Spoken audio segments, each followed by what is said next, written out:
Get it done.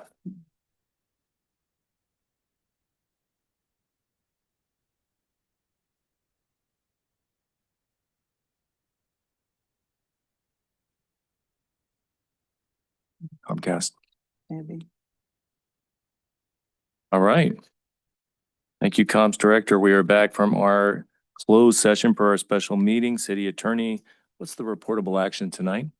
On item 1 of your closed session agenda, the council voted unanimously to reject the claims of Jerome Keene, Louis Franco, and Lauren Edkins, or Elkins, and directed me to serve them each or their legal representative with notice of that rejection. Thank you, City Attorney. Is that the extent of the reportable action tonight? That is the extent of the reportable action tonight, yes. What were the results of that vote in closed session to reject all three claims? I'm sorry? What were the results of the vote in closed session to reject all those three claims? Just to reject all of those claims. Okay. Are you going to report on an actual vote that the council took or consensus? Yes, I said it was a unanimous vote. Thank you. Appreciate that clarification. With that, we will adjourn our special meeting and reconvene in 5 minutes for our regular meeting at 6 p.m. We'll be back in just a few.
I remember one.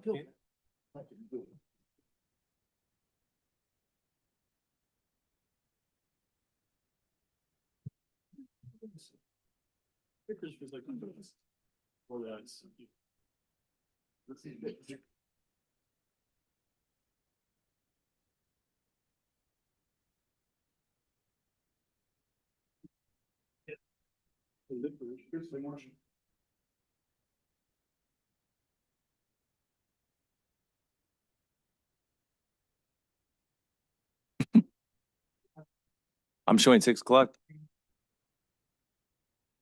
All right, everybody, welcome to tonight's regular city council meeting. It is June 16, 2026 at 6 p.m. in the Selma City Council chambers at 1710 Tucker Street in Selma, California, 93662. The teleconference phone number is 301-715-8592. The webinar ID is 891-6864-5005. When on the phone, if you wish to address the council during the public comment part of the agenda, press star 9 to raise your hand, and we will select you from the meeting queue. Press star 6 to unmute and mute yourself. Notice to meeting attendees, members of the audience shall not engage in disorderly or boisterous conduct, including the utterance of threatening or abusive language or other acts which disturb, disrupt, or impede or otherwise render the orderly conduct of a city council meeting infeasible. Before we get started tonight, I was hoping we could have a moment of silence for Pete Israelian, a longtime Selma resident who passed a few weeks ago. He was a great citizen of our community and did so much around town, and we remember him this evening. Also, I'd like to ask for prayers for the young person involved in the accident today in Selma, that they make a swift and total recovery. Could everyone please bow their heads?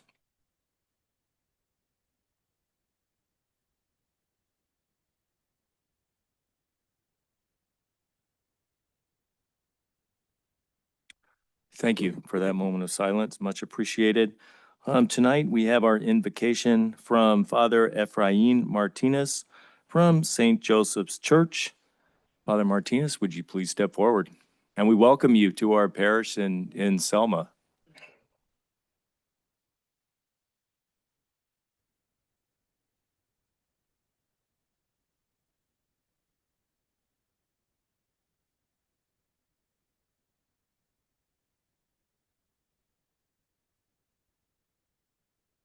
For the privilege of serving this city and for the leaders gathered here. Help them to engage in meaningful, respectful discussion and to nurture the bonds of community. As they navigate the issues of our times, grant them a clear understanding of the true needs of our people. May they be guided by a spirit of cooperation, discernment, and commitment to justice. We ask that you bless their decisions so that they may lead with a zealous spirit of service and work for the greater glory of your name. Remind them constantly of their calling to be good stewards. Grant them the courage to defend the innocent, welcome the stranger, and care for those in need among us. Keep them grounded in peace and charity when there is disagreement, and fill them with the wisdom to enact policies that promote the common good, prosperity, and harmony for all citizens. We ask this through Christ our Lord. Amen. In the name of the Father, and of the Son, and of the Holy Spirit. Thank you, Father. Please stand for the Pledge of Allegiance. Ready, salute. I pledge allegiance to the flag of the United States of America and to the republic for which it stands, one nation, under God. Would you call the roll, please? Thank you, Mr. Mayor. I'll start with Councilmember Avalos. Here. Member Oseguera. Here. Councilmember Trujillo. Here. Mayor Guerra. Here. Mayor Robertson. Here. Record Mayor, all are present. Thank you. Thank you, City Clerk. Potential conflicts of interest. Any council member who has a potential conflict of interest may now identify the item and recuse themselves from discussing or voting on the matter. Agenda changes or deletions to better accommodate members of the public or inconvenience in the order of presentation. Items on the agenda may not be presented or acted on in the order listed. Additions to the agenda may be added only pursuant to California Government Code, Section 54954.2B. City Attorney, do we have any such changes or deletions? Yes, Mr. Mayor, items 2-5 through 2-7 on your consent calendar are the very same government claims that you discussed and voted unanimously to reject and deny in your closed session. We have reported that action out. It seems we have nothing further to do on those three matters, so I would recommend that you delete them from the agenda. That does require a 4/5 vote, however. Thank you, City Attorney. Is there consensus to remove items 2-5, 2-6, and 2-7 tonight on the consent calendar? I'll make a motion. 1 second. Okay. Would you call the roll, please? Yes. Yes. Yes. Yes. Yes. Thank you. Okay, moving on to oral communications. At this time, any member of the public may address the city council regarding any item on the regular meeting agenda over which the council has jurisdiction. No action or discussion will be taken on any item not on the agenda. Issues raised will be referred to the city manager for review. Members of the public are asked to limit their remarks to 3 minutes. Do we have any oral communications at this time?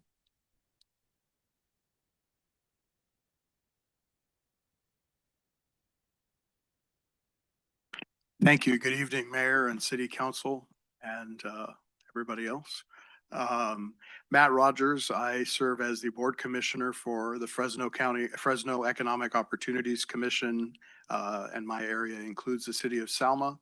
We had a very successful town hall here recently, and I want to thank the city manager and city clerk and others who made that happen. I appreciate it very much. One of the items that was mentioned and highly emphasized during our town hall was the dislike of the Fresno EOC meals that were being provided at the senior center. So our new CEO promised to help tackle that, and we have. We had 15 people who took part in a taste test, but it came to my attention that some people were left out. So on the 22nd of June, when the lunches are served at the senior center, there will be a taste test that day for those who were not able to make the trip to do the taste test recently. What we do need is a head count of anybody who wants to take part in the taste test that day who didn't already do it. So if we could get that as soon as possible, that would be great. And we'll make sure that as many people who want to taste test the new menu are able to that day. And that'll take part when the lunch is served and delivered to the senior center.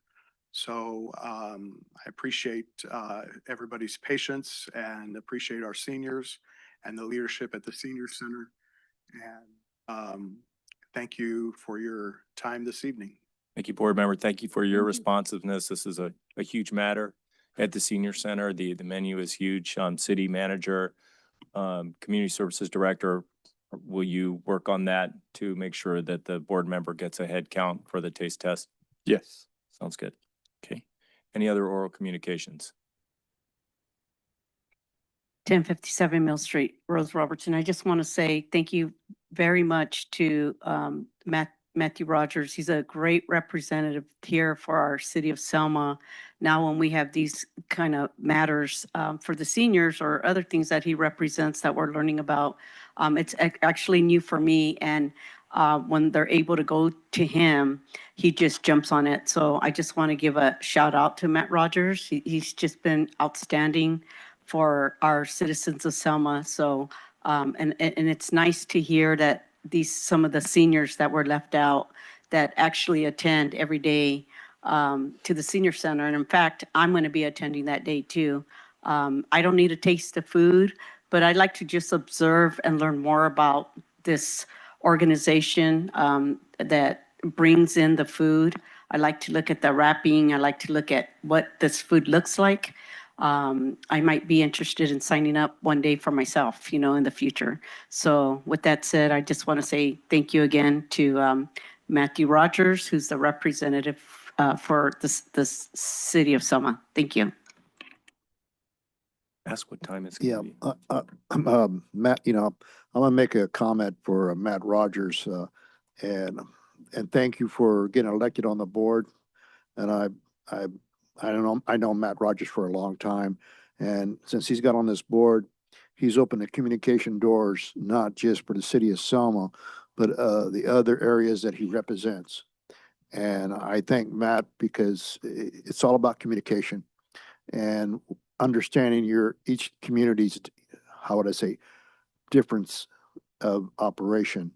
And Matt, you did a great job bringing the CEO president to City of Selma, Chambers here, the public made their comments, the seniors, and that one never would have happened without your communication skills. But we thank you for that. What time will the taste test start? 11 o'clock. 11 o'clock. Thank you. Yes, ma'am. My name is Judy Reyes. I thank you that this is going through, which I've been fighting for it. And I'm thank you so, so much, all of you guys, that it's going through. God bless you guys. And thank you so, so much that you're helping us. God bless. Anybody else with oral communications at this time? Anybody on the phone or online with a comment? Mayor, currently see no hands raised. With that, we'll move on to the consent calendar since we have no special presentations tonight. We have heard that items 25, 26, and 27 were taken off. So is there any council interest in taking items 21, 22, 23, 24, or 28 off tonight of the consent calendar? I have one item that I would like to take off on item 22 on the check register. Is there a motion to approve item 21, 23, 24, and 28? Is I'll make a motion. there a second? Call the roll, please. Councilmember Avalos? Aye, Better, yes, sir. yes. Thank you. Councilmember Seguera? Yes. Councilmember Trujillo? Yes. Mayor Pro Tem Guerra? Yes. Mayor Robertson? Yes. That motion carries as well, 5-0. Thank you. Thank you, City Clerk. Okay, item 22, I actually did ask about this. It was for the item 89713, City Manager, thank you. Public Works Director, thank you for getting back to me so quickly on the Vector truck rental. But just wanted to see, just because this is a pretty routine, pretty periodic charge for that, if there might be a Vector truck out there that may not be brand new, but if there's something that we could add to the inventory, certainly we're approving the budget tonight, so it wouldn't be, fitting this year. But can you keep your eyes open for something that we could use? Because the city uses this every year. Yeah, we will definitely inquire a used vehicle with Haker Equipment. They have access to several used vehicles, could even possibly come from their fleet. So yeah, we will inquire about that. I know you have a really good working relationship with them. They come out to city events and they do a lot with Public Works. So thank you for utilizing and leveraging that relationship to potentially find something. Okay, I'll make a motion to approve item 22. Is there a second? Second, Call the roll, please. Councilmember Avalos? yes. Councilmember Seguera? Yes. Councilmember Trujillo? Yes. Mayor Pro Tem Guerra? Yes. Mayor Robertson? Yes. That motion carries 5-0 again, Mayor. Thank you. Thank you, City Clerk. Moving on to item 3, Departmental Report, City Manager. Be nice if I turn that on. Yes, thank you, Mayor and Council. Some of my reports for the night are we held interviews for our vacant Community Development Director position and extended an offer to an applicant, and they accepted. They are currently going through the background process with HR right now. Staff and I worked on some grant applications with Granted Solutions for Schaefer and Lincoln Parks. And then we are also working on an active transportation program, ATP grant, with Yamabe and Horn. We also met with Casitas Development. They are currently working on the environmental documents and are about 60% complete on that. County Public Library update. We reached out to Fresno County for an update regarding a timeline for reopening. Unfortunately, they do not have a timeline from their contractor. Per the county librarian, it relies on their contractor and how quickly they can procure the materials needed. And they still need to submit for approval their alarm system and receive that approval before they can order their materials for the installation. I was told, though, that once they get the materials and install that, then after they complete installation, it would be about 3 to 4 weeks after they're done with that they'd potentially be opening, but we do not have that timeline from the county yet. And then finally, Lennar is currently in active construction on 12 model homes as of today. Their timelines for completion of model homes is to be able to begin sales in July with the models opening in September. Thank you. Thank you.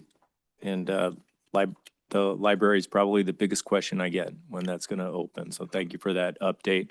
Hopefully there will be a nice grand reopening when they do reopen their doors. A lot of people are waiting for that. All right, Community Services Director. Hi, good evening, Mayor and members of the council. Today I have a couple updates for you. Starting with the Arts Center, the Selma's Arts Center production of Grease concluded this weekend with sold out shows this weekend. And so it was a good ending to their Grease production.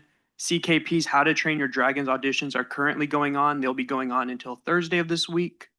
Their next show, SAC Teens The Prom, is currently in rehearsals right now. At the Senior Center on June 12th, that was last Friday, we had 15 seniors visit the EOC facility for sample meals and provide feedback on future menu items. And so that was super positive from all the seniors that came back. June 16th, which is today, the seniors traveled to Pismo Beach. They departed this morning at 7 a.m. and they should be back around 7 p.m., 7:30. So I'll go see them when they get back and loud unlock it for them. Next, Recreation Community Swim finally opened this past weekend. We were open to the community from 12 to 4 on Saturday and Sunday. We'll be open at the Selma High School pool every weekend until August 2nd. The only weekend we'll be closed is July 4th and 5th. We'll be closed for the holiday and for cleaning of the pool from the fireworks show. Our final summer series event will be on Friday, June 26th at Lincoln Park. The event will begin at 7:30 with free snacks and supplies while they last. And we will be showing Nacho Libre at sunset once the sun drops. And then we want to shout out Academy West Insurance for providing some free candy and snow cones to all the participants while supplies last. Finally, Animal Services. Our first spay and neuter voucher giveaway was held on Saturday, June 13th. All 50 vouchers were distributed within approximately 3 hours. Staff collected basic demographic information to help secure funding and grants for future opportunities like this. And then to get ready for 4th of July, the clinic is offering 25 free microchips on Saturday, June 27th at the Selma Animal Shelter. It will be first come, first serve. So get there. And then the Animal Services does not charge for reclaiming of your pets. And so that's free. So getting microchipped is a huge deal. And then unfortunately, one Animal Services employee will be leaving us at the end of the month, but recruitment is already underway and the position has been posted via city social medias. That's all for me. I have a comment. I know it's kind of far away, but Selma Live's coming back September 4th, and the King of the Oldies, Pepe Marquez is coming back, and along with the Moreno. So we expect to get another 2,300 people there. So Matt, get ready. And on the spay and neuter topic, that's exactly what we wanted. We wanted to see public participation and 50 vouchers given out like that. That's great, but that's only half the iceberg right there. So there's still more available. Hopefully this will go well, go smoothly, and then we can have another round of rollout for those spay and neuter. Because as we've seen in Fresno County, the problem is dire. It's really bad. And we're really I think taking a very proactive approach to reducing the problem, not just putting a Band-Aid over all of the animals that come out, but getting the problem at its source. I also saw where Red got adopted, and did Abilene actually get readopted, or did she get returned, or what happened there? Last I heard was she got fostered and then returned the next day. And so I'm not sure on the status after that. Such a great dog. Go see Abilene, definitely. Thank you for that. All right. It really, she's a sweetheart. Fire Chief Webster. Good evening, Mayor and Council. Just a couple items to report. Just to start off, last council meeting, I was away for my son's graduation, and just wanted to take a moment to thank council for allowing us to prioritize our families for important events. I know that each of you have made comments about making that a priority, and so I just truly appreciate that, and I'm sure the rest of the staff here does as well. The items that I was going to report on across the street are two of our newest fire department fleet vehicles. The one is our newest ambulance, which is a representation of the new platform that we will be using. I'm sure it pulled up while you guys were in closed session. So at the break, if you can peek your head out the door and check it out, it's pretty beautiful, but it's one of the Ford vans with the larger box buildups on the back. And so we received that last week. Our Division Chief of VMS and Battalion Chief Fulner drove down to Southern California to pick that up. It's undergoing the remainder of its upfitting, which is the installation of our radios and all of the equipment that goes along with that. And so we have an anticipated go live date of the middle of July for that thing to be out on the street and responding to calls. And then, as you recall, as items that will be considered tonight in the budget is the additional purchase of two more of that platform that we expect in 6 months and a year from now. So staff is very excited about that new platform. Just the safety factors that are associated with that, that larger box just makes it a lot safer for our staff and our citizens to be inside of in case there's a collision, as well as so much more space than the Sprinter platform. And then the other important part I know to this council is our ability to utilize local businesses for the maintenance for those. Instead of having to send it up the Fresno for the Mercedes-Benz platform, we'll be able to keep the maintenance here in Selma. The other vehicle parked out front is a brand new Chevy Silverado, which is the new platform for our battalion chiefs. It's a 3/4 ton Chevy. That vehicle also is able to be sourced local through the new purchasing policy. And again, for tonight's consideration with council will be an additional one of those vehicles, which will allow all of our battalion chiefs to have 4-wheel drive. Pickups will allow better access to incidents. The last item, or I'm sorry, the next item is last council meeting, council approved an agreement with Dr. Schmidt, who is our new medical director. That agreement is going to allow a significant more engagement with him for quarterly trainings for our staff, medical chart reviews, and focus training for everybody to improve upon the competencies of our already excellent staff. So we're very excited to get him on board. He joined our EMS meeting and was introduced to all of our staff on Monday. And at some point in the near future, we'll bring him to council. So you'll get an opportunity to meet him. The last item I have is there's a couple comments about the weather outside. It's getting warmer. And so we're starting to see an uptick in fire activity up and down the state of California. And so our staff is kind of standing by, getting ready to get punched out to wherever they get called. I'll be bringing you reports as they get assigned wherever it is they go this summer. That's all I got. Good. And a huge shout out to fire. We had someone who works here in Selma who had a medical emergency, just talked about it yesterday. And literally the fire department saved their life. I mean, they would not have made it if they hadn't gone to the fire department on Front Street and received attention right there. I believe they even used a striker device for compressions. And this person was saved and able to come back and do great work, and even more importantly to be able to be with their family. So thank you to the fire department for really taking care of that, taking care of having a heart, and acting so professionally. Thank you for that. right, Police Chief Alcaraz. Good evening, Mr. Mayor, members of the council. Unfortunately, I didn't have anything. However, unfortunately, today's event just kind of brought forward some things that we're working on. Actually, we are currently drafting our e-bike ordinance. We're hoping to get that to our city attorney, Mr. Costanza, by early next week, and we were hoping to get that on the second agenda of July. Again, these ordinances take a little bit of time to craft to ensure they fit within the resources that we have to be able to have the capacity to enforce these ordinances.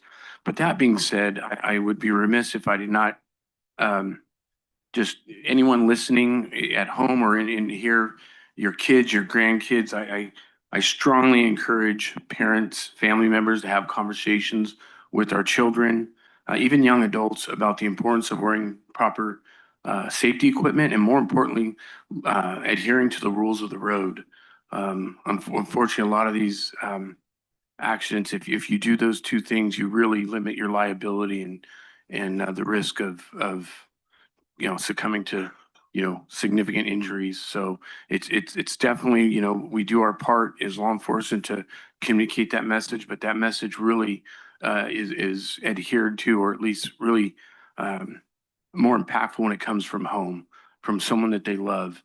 And as a parent, as a father, both my children drive, and it scares me to death.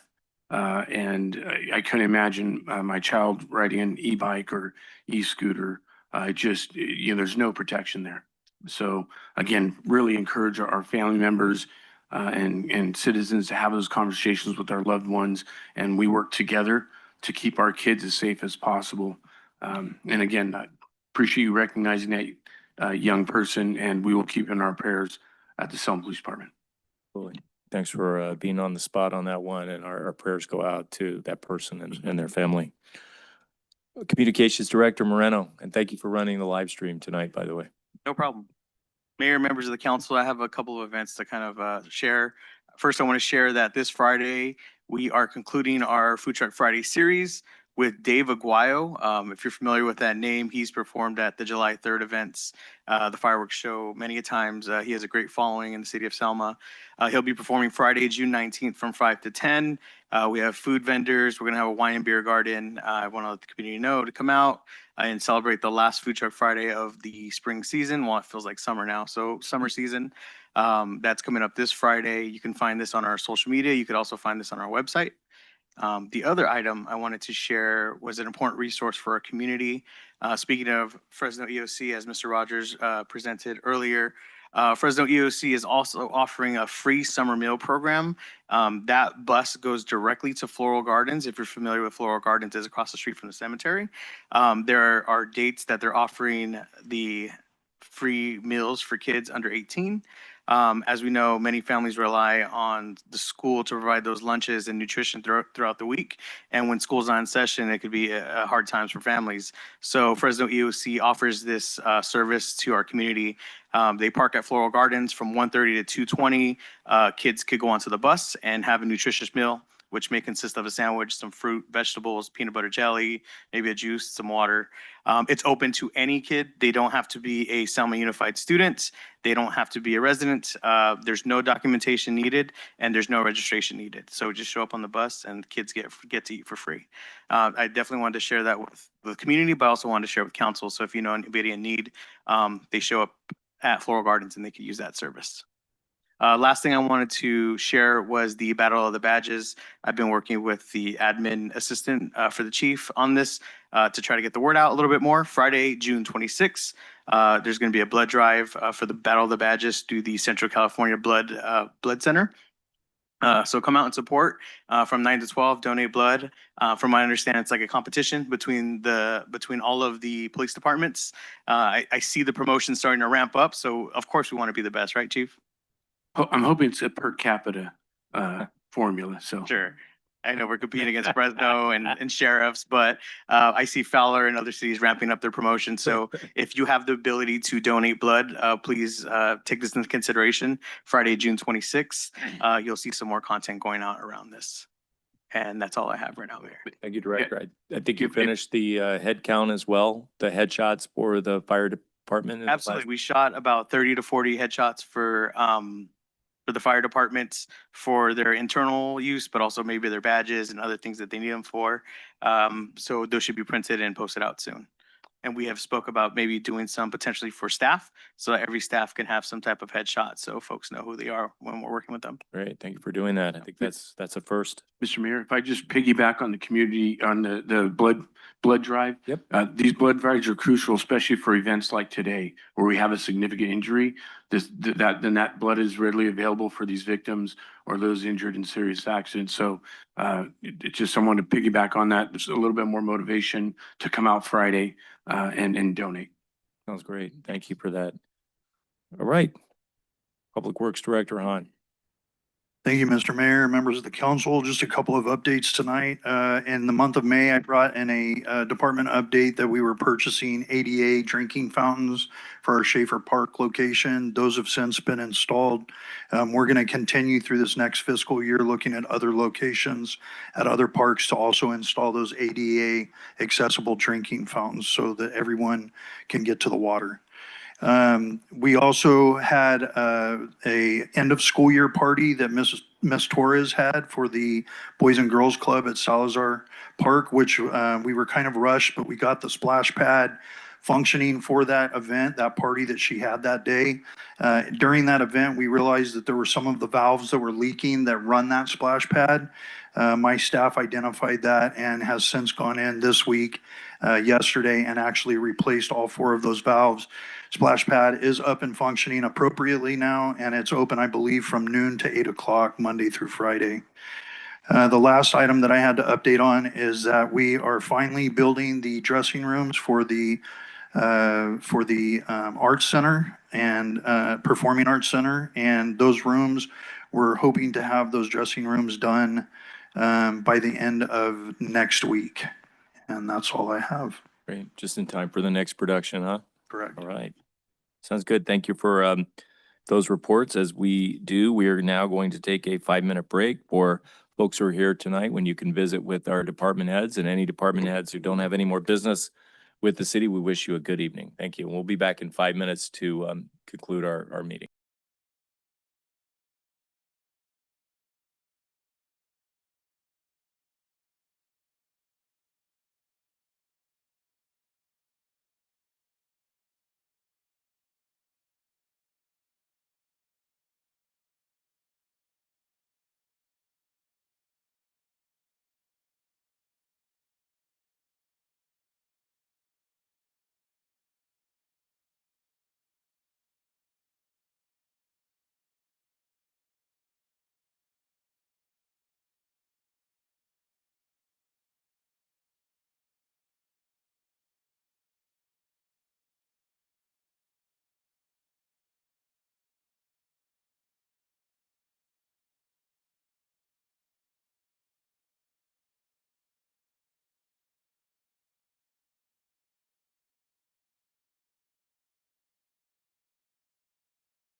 All right, everybody, we are back in session and going to move on to our first public hearing and only public hearing item of the evening, which is an action item. And it's a public hearing and it's consideration of resolution 2026-56 adopting the 2026-2027 City of Selma fiscal year budget, consideration of a resolution 2026-57 adopting the city's annual appropriations limit for fiscal year 2026-2027 pursuant to Article 13B of the California Constitution. Finance Director.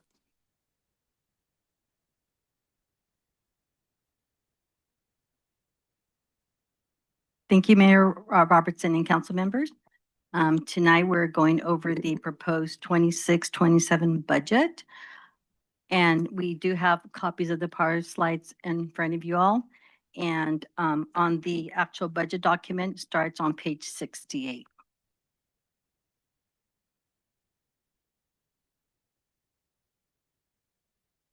Okay, so let's go ahead and start with the first slide. So next slide, please. And a lot of this will be familiar from the budget workshop that we had. Yeah, so I'll be doing a quick overview, not going in much into detail, but going over the budget, just a quick overview of everything. So starting on the first slide here. So for the final budget for 26-27, we made some changes to the actual budget. We did add the letter from the city manager, which incorporates the budget message, as well as couple of categories for economic conditions, the budget for general fund, Measure S, Measure C, and a summary and conclusion. Then also at the end, we're replacing the CIP that was at the workshop to a new one called the Detailed Capital Improvement Plan. This document added 56 more pages to our budget. It's a very good document that we added that provides projects, funding sources, very detailed with visual maps on there. So it starts on page 252 through 260 of your budget book.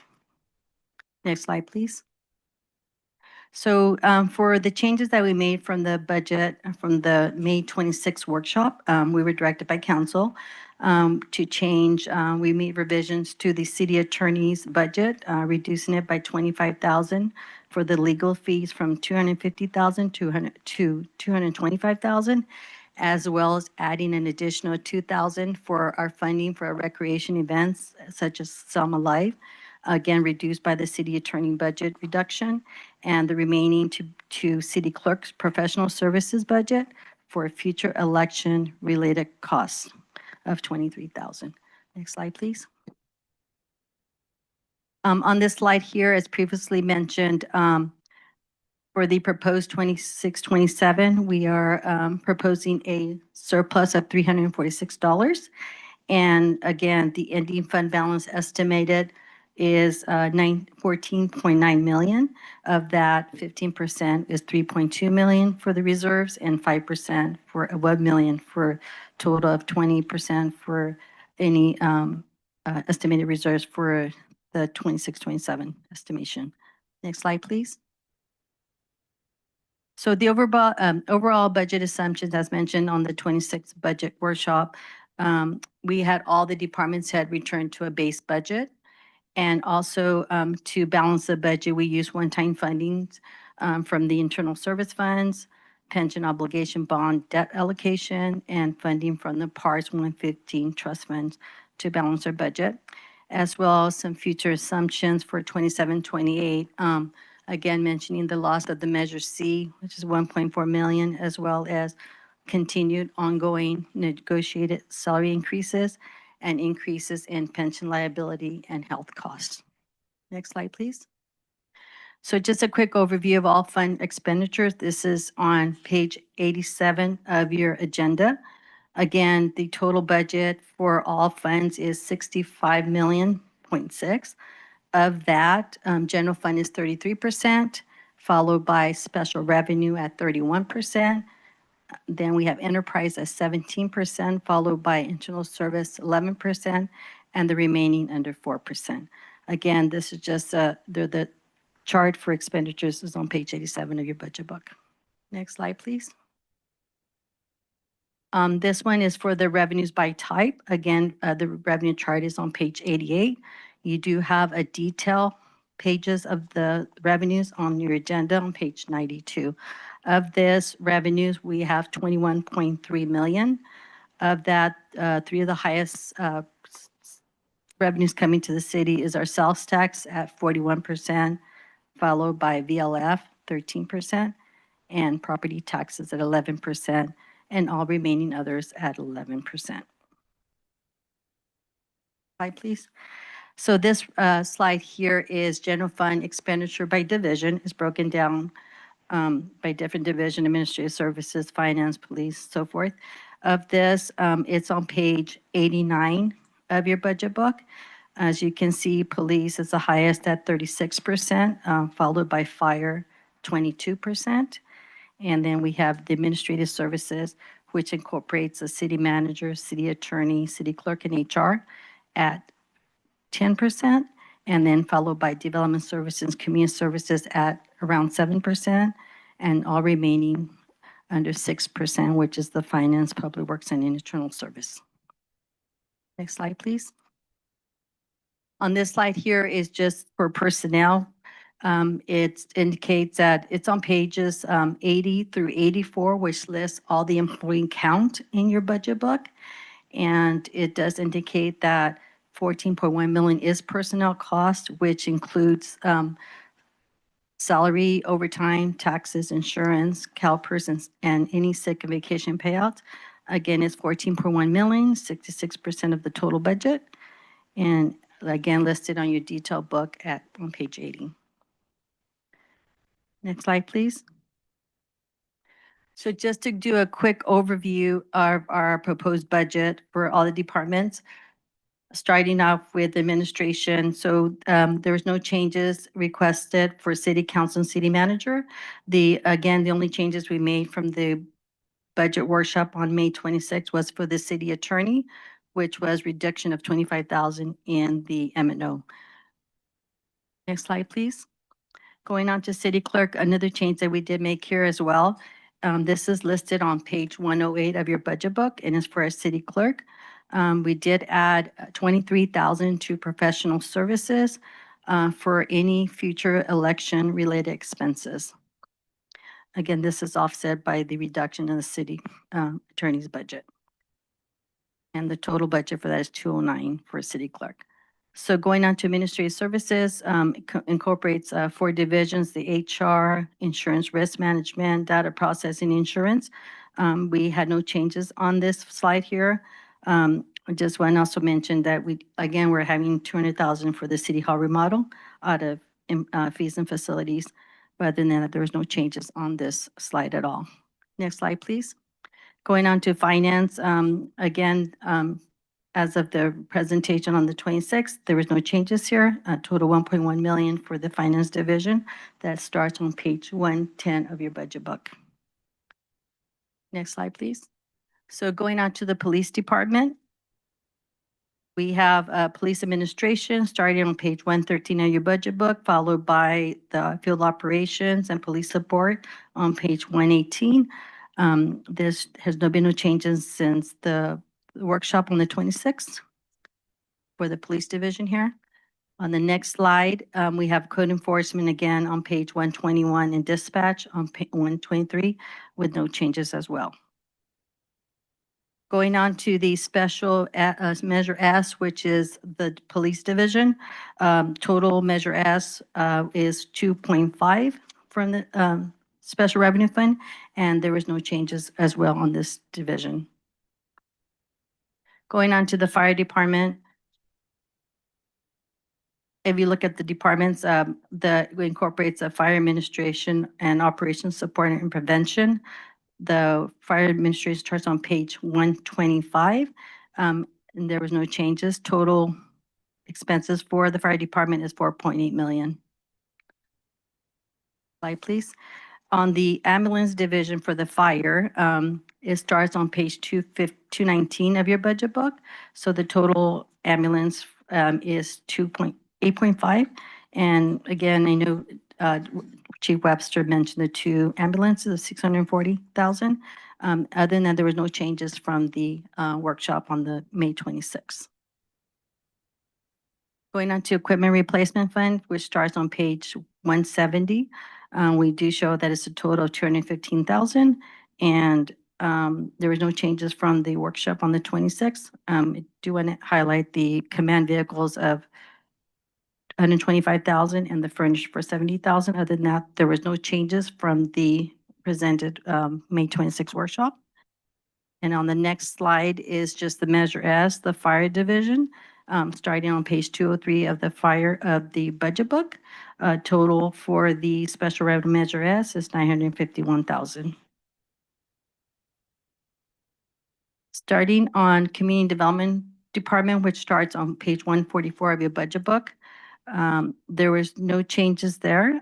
It starts on Economic at 141, and pages 145 is the planning, and page 149 is building inspections. There was no changes from the workshop there. I do want to highlight that the Community Development Director has been budgeted, and it does incorporate 33% planning, engineering, and building as well, all 33%. And then going on to the next slide is engineering, which is on page 152 of your budget. And it does reflect 464,000 for a proposed budget. Total all community is 1.6 million. And then down at the bottom, you have the special revenue fund, which is our business improvement district. It starts on page 199. Again, there's no changes. The total budget proposed is 110,000. Going on to Public Works Division, starting on page 137. We have the Parks Division. There's no changes there. It does propose for parks of 1.2 million. And then again, the Schaefer Park splash pad of 120,000 that be allocated from Parks and Recs impact fees. And then going down to the streets, again, starts on page 176, which has a total of 1.9 million. Going on to the internal service fund of the building and utility, that starts on page 245 of your budget book. No changes there. A total proposed is 1.2 million. And also transit on page 226 of 918,000. Going on to the Community Services Department, they start on page 155. Starting with recreation, we do have it highlighted in red, the changes we made there. We did add, per council's direction from the council, from the workshop, to add 2,000 for the events, making it 527,000. And no changes to this recreation sports, which is on page 158 of your budget book, a total 152,000. Going on to the next slide, please. So on page 160 starts the senior citizen as well as senior nutrition. Again, no changes there. 121,000 proposed for the senior citizens as well as 122 for the nutrition. Going on to the next slide is the animal shelter. We're proposing 645,000 for proposed budget. This is listed on page 167 of your budget book. There was also no changes there as well. For the culture arts, which is in the general fund, no changes there. We are proposing 115 for the proposed budget. And on page 230 is the enterprise fund for the culture arts at 386,000. So there's no changes there as well. Going on to the special revenue funds on the Measure S, this just shows that starts on page 200, and it does show that we are proposing an expense of 3.5, showing a 761 deficit that would be going into the reserves. Again, total 3.5, and this is on page 200 of your budget book. And all enterprise funds start on page 216. Next slide, please. As we see the slide, just a quick overview, ambulance fund, we have a surplus of 419. Also in the garbage, services, page 225 for 8,900, as well as a positive for the Pioneer Village of 58,000. In the deficit would be the transit center going into reserves, as well as the cultural arts of 158,000. Cultural arts is on your budget book on page 230. And lastly is the document for capital improvement projects. So next slide, please. On this one, this document was replaced with the new capital improvement plan, the 5-year projection, as mentioned earlier. That's only changes that we made so far. And then the next slide is our debt service. Our debt service funds, again, this starts on page 233. It's just for the city debt obligations. No changes there as well. And finally, that concludes my presentation. Happy to answer any questions you might have. Great. Thank you, Finance Director. I do want to commend our staff, worked really well and really hard on this. It's a multi-month long process with a lot of back and forth, a lot of meetings, some tears by me. But no, seriously, the staff is amazing, and I thank them for all of the hard work that they did on this. And it really started extremely early, and I think that's the key, you know, because there were some serious road bumps in the road to get here to this final budget tonight. But you know, the staff, city manager, finance director, all the department heads, you really jumped on board and you got out ahead of this. So there really were no time considerations. It's just hard. Every budget's hard because it's trade-off. It's a trade-off of what, you know, we all want as a city, but you know, what we have to live within our means to provide. So I think this represents a good balance between those two. I'm hopeful, you know, that we can, with the growth that we're experiencing in the city, we can increase those revenues to offset the really huge increases in prices that I think we, like every other city, has faced this year and has really adversely affected our financial picture. But I want to echo the sentiments of the city manager. Thank staff. Thank everybody for jumping on board here and just making this happen a really difficult year. And since this is a public hearing, unless there are any comments from the city council at this I time, have a question. go ahead. Finance Director, you keep mentioning there was 2,000 allocated for Selma Live, and that was in the budget that Liz had submitted, or Director Fletcher. There was also $3,000 allocated by council at that budget meeting, and I was trying to figure out where it was at. There should So, have been a total of 5,000 for Selma Live. so we added additional 2,000 for the, based on our meeting from a workshop. It was Correct. She had 3,000 in the budget Already. originally for the Selma Live and then added an additional 2,000. Liz's Total. original, if you look back at the original, it was 2,000. Then I requested 3,000 and everybody else agreed. So that sure brought us to 5,000, but it's not in there anywhere. I will What we double can check do this. too is that we can, because we threw some of that additional funds over onto the city clerk for the election costs. And when we asked the county how much, they're like, oh yeah, 20,000 should work. So we do have some room there and we can remove 1,000 from there to put into that. And so when the recommendation would come back, it would be to, if council decides to approve the budget with that change, and then we would just make that change.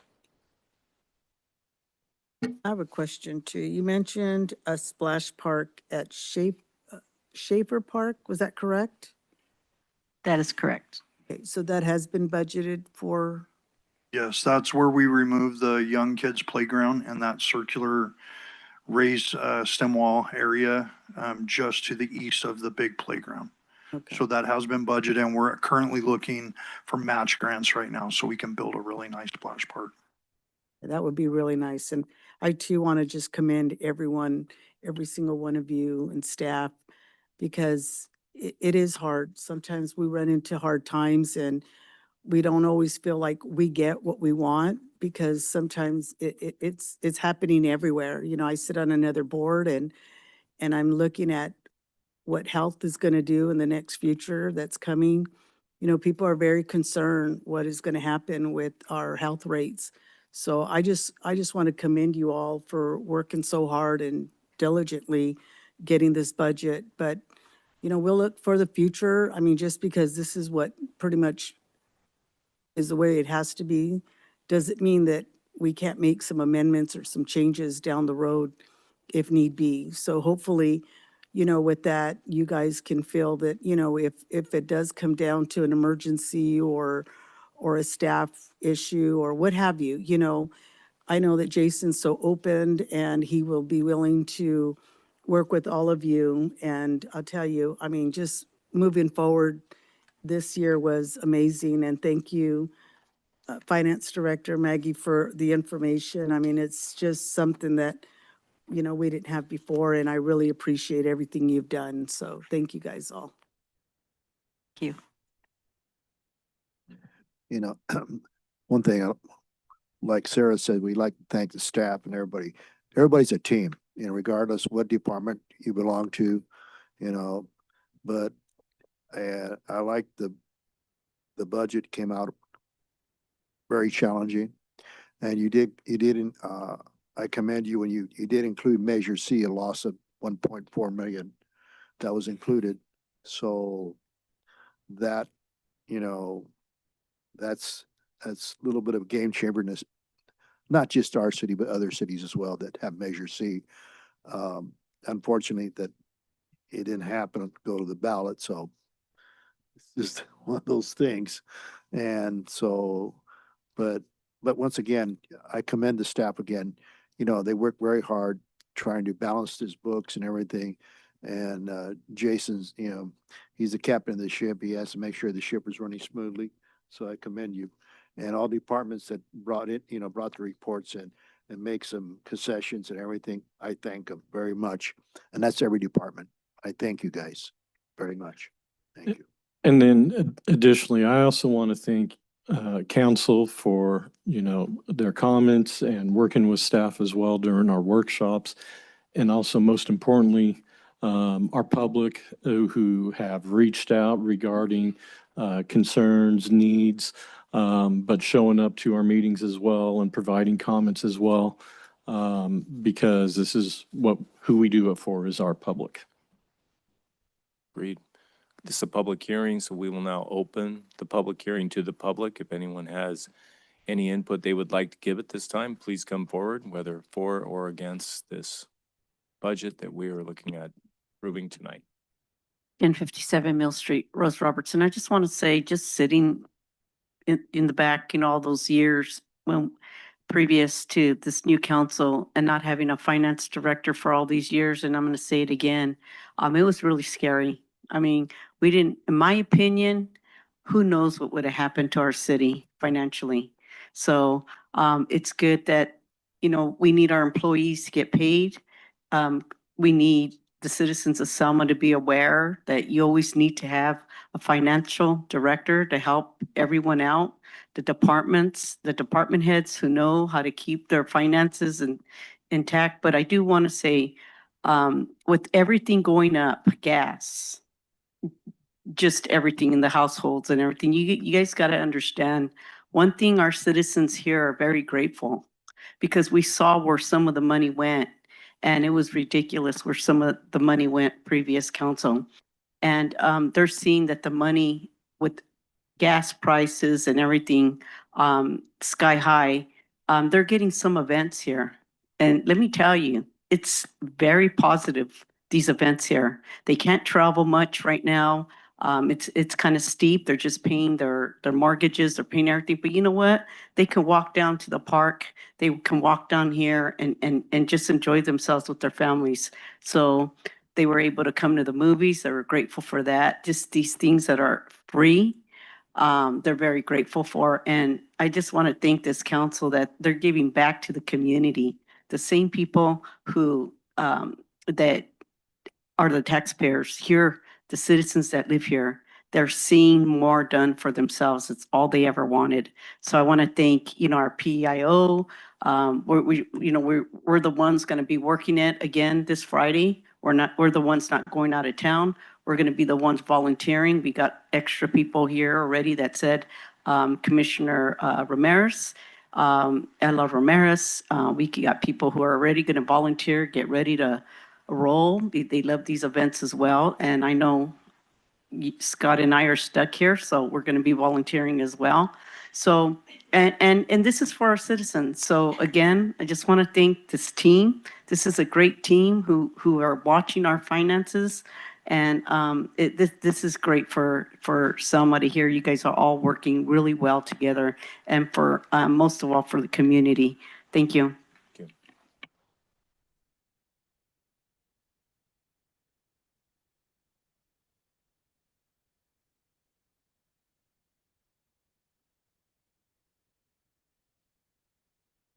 Stella Ramirez, I'm a resident. I just want to piggyback off of what Mrs. Robertson said. I totally agree on everything she said about everyone working together here. And I want to thank you all for being transparent now, to where before we couldn't come up here, we couldn't ask questions. It was either we'll follow up on it or there was no answers. And now we can come up here, we know where our money's going, and I'm very thankful for that. And I want to thank each and every one of you for working together as a team, and then being on the lookout for our city. So thank you. Thank you so much. Anybody else with a comment? Anybody online or on the phone with a comment? I see no hands raised at this time. Thank you, Communications Director. With that, we will close the public hearing and refer the budget back to the council. Added just a quick item on the health insurance. If you look at the cost on the health insurance, 23-24, was that the year that the city transitioned to self-insured? Because it's a lot more in premium than any of the other years. Was there when you self-fund, is there a reserve that you have to build during that Correct. year? Yes, and so 2024 was the first year we went to self-insurance. And so moving into that, there's always kind of a ramp up into that program and more deposits, et cetera, that have to be on file. And then as the policy, as it moves into the future, that amount should theoretically decline every Yeah, year in the terms of program cost? is starting to mature. And so we've done a good job with our reinsurance carriers, et cetera, and our pharmacy. And so we're starting to see good rebates and some reinsurance refunds coming in. In terms of predictions for the coming year, Finance Director, what do you see as the cost drivers potentially for the next 12 months?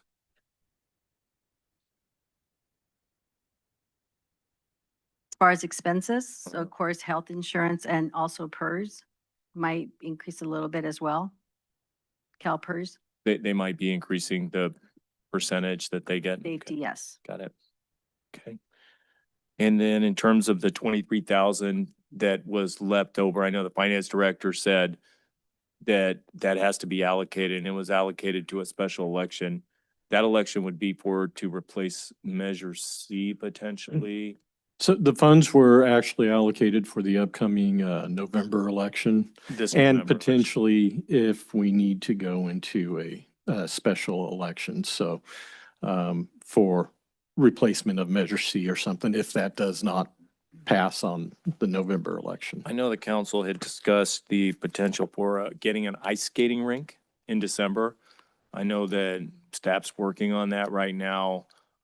Is there the potential to take from some of that 23,000 if necessary? Could it float towards that, or is there a little excess in the parks and community services to take account of that cost? Or have we gotten that far yet because we don't really have the costs? We don't really have the cost. We have a couple of rough costs that we've received. I think one of them was 50,000 for 4-hour rental.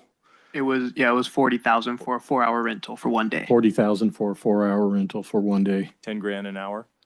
And then what would the revenue projection be for for that from selling tickets?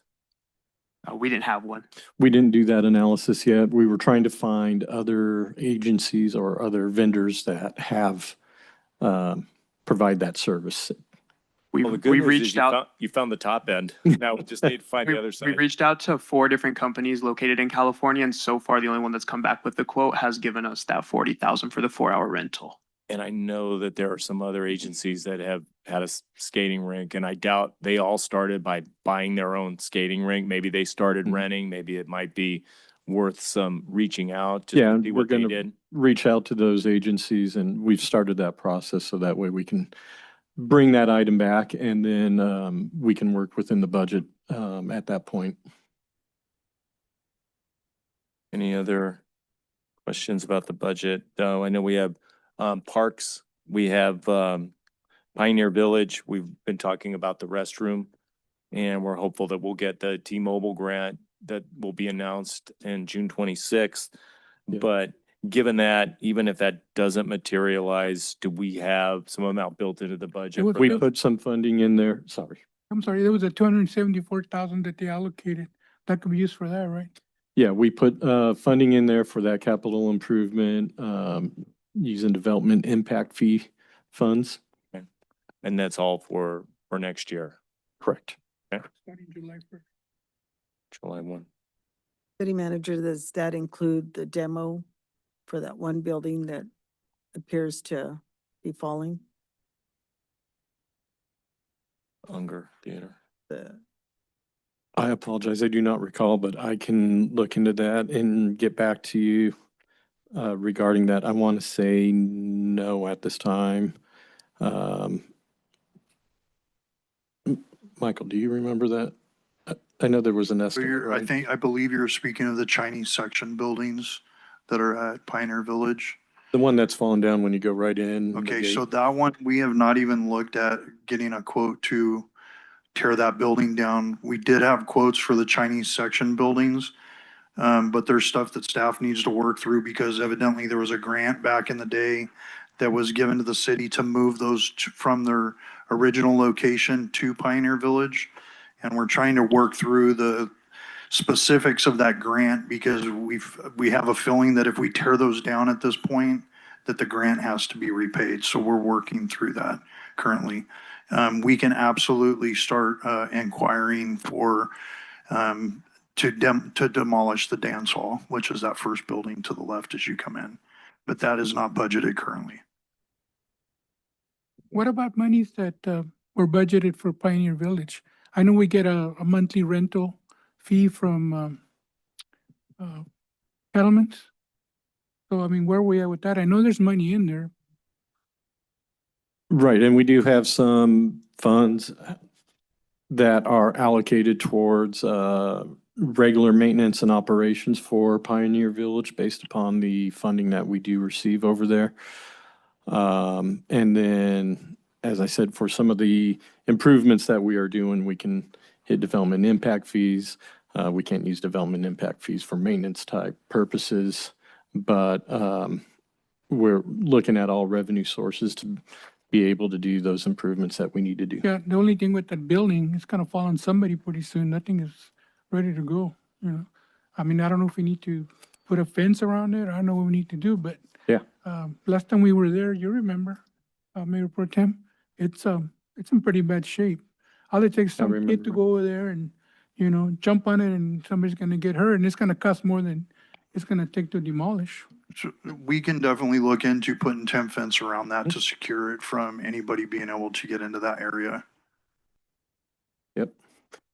Thank you. Wrote And that down. streets and roads, there's a area over in Mitchell and Park Street. So you and I went out there, city manager. It's in Councilman Oseguera's district. He went out there too with the resident.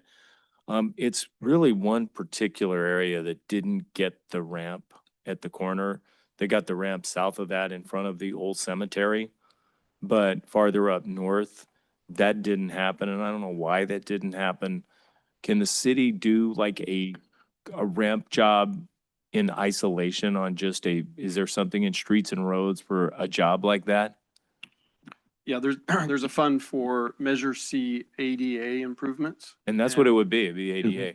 So there's a line item in the budget that's for citywide ADA improvements. How much is that? Do you recall, city engineer? 25, I believe, 25,000. So what you need is an agenda item, bringing this topic up and directing, that job to happen is 20, so you can look at it and quote it. Is that what you need from us to look at that, or can you just look at it? Within the budget and within budgetary allowance that I have, it's something that we can look at and You remember that determination. when we were Yep. out there, right? That seemed to be a big Yeah. concern there. Okay, thank you for looking into Yeah. that. Is there a motion to approve the item 4.1? I'll the make a budget? motion. Is there a second? I'll second. Call the roll, please. Before we go, with the proposed change by, city manager. Oh, yes. Did you want to make that change of reducing the city clerk professional services by 1,000 to throw onto Selma Life as requested by Councilmember Oseguera earlier? So you want 3 instead of 2 for Selma Live.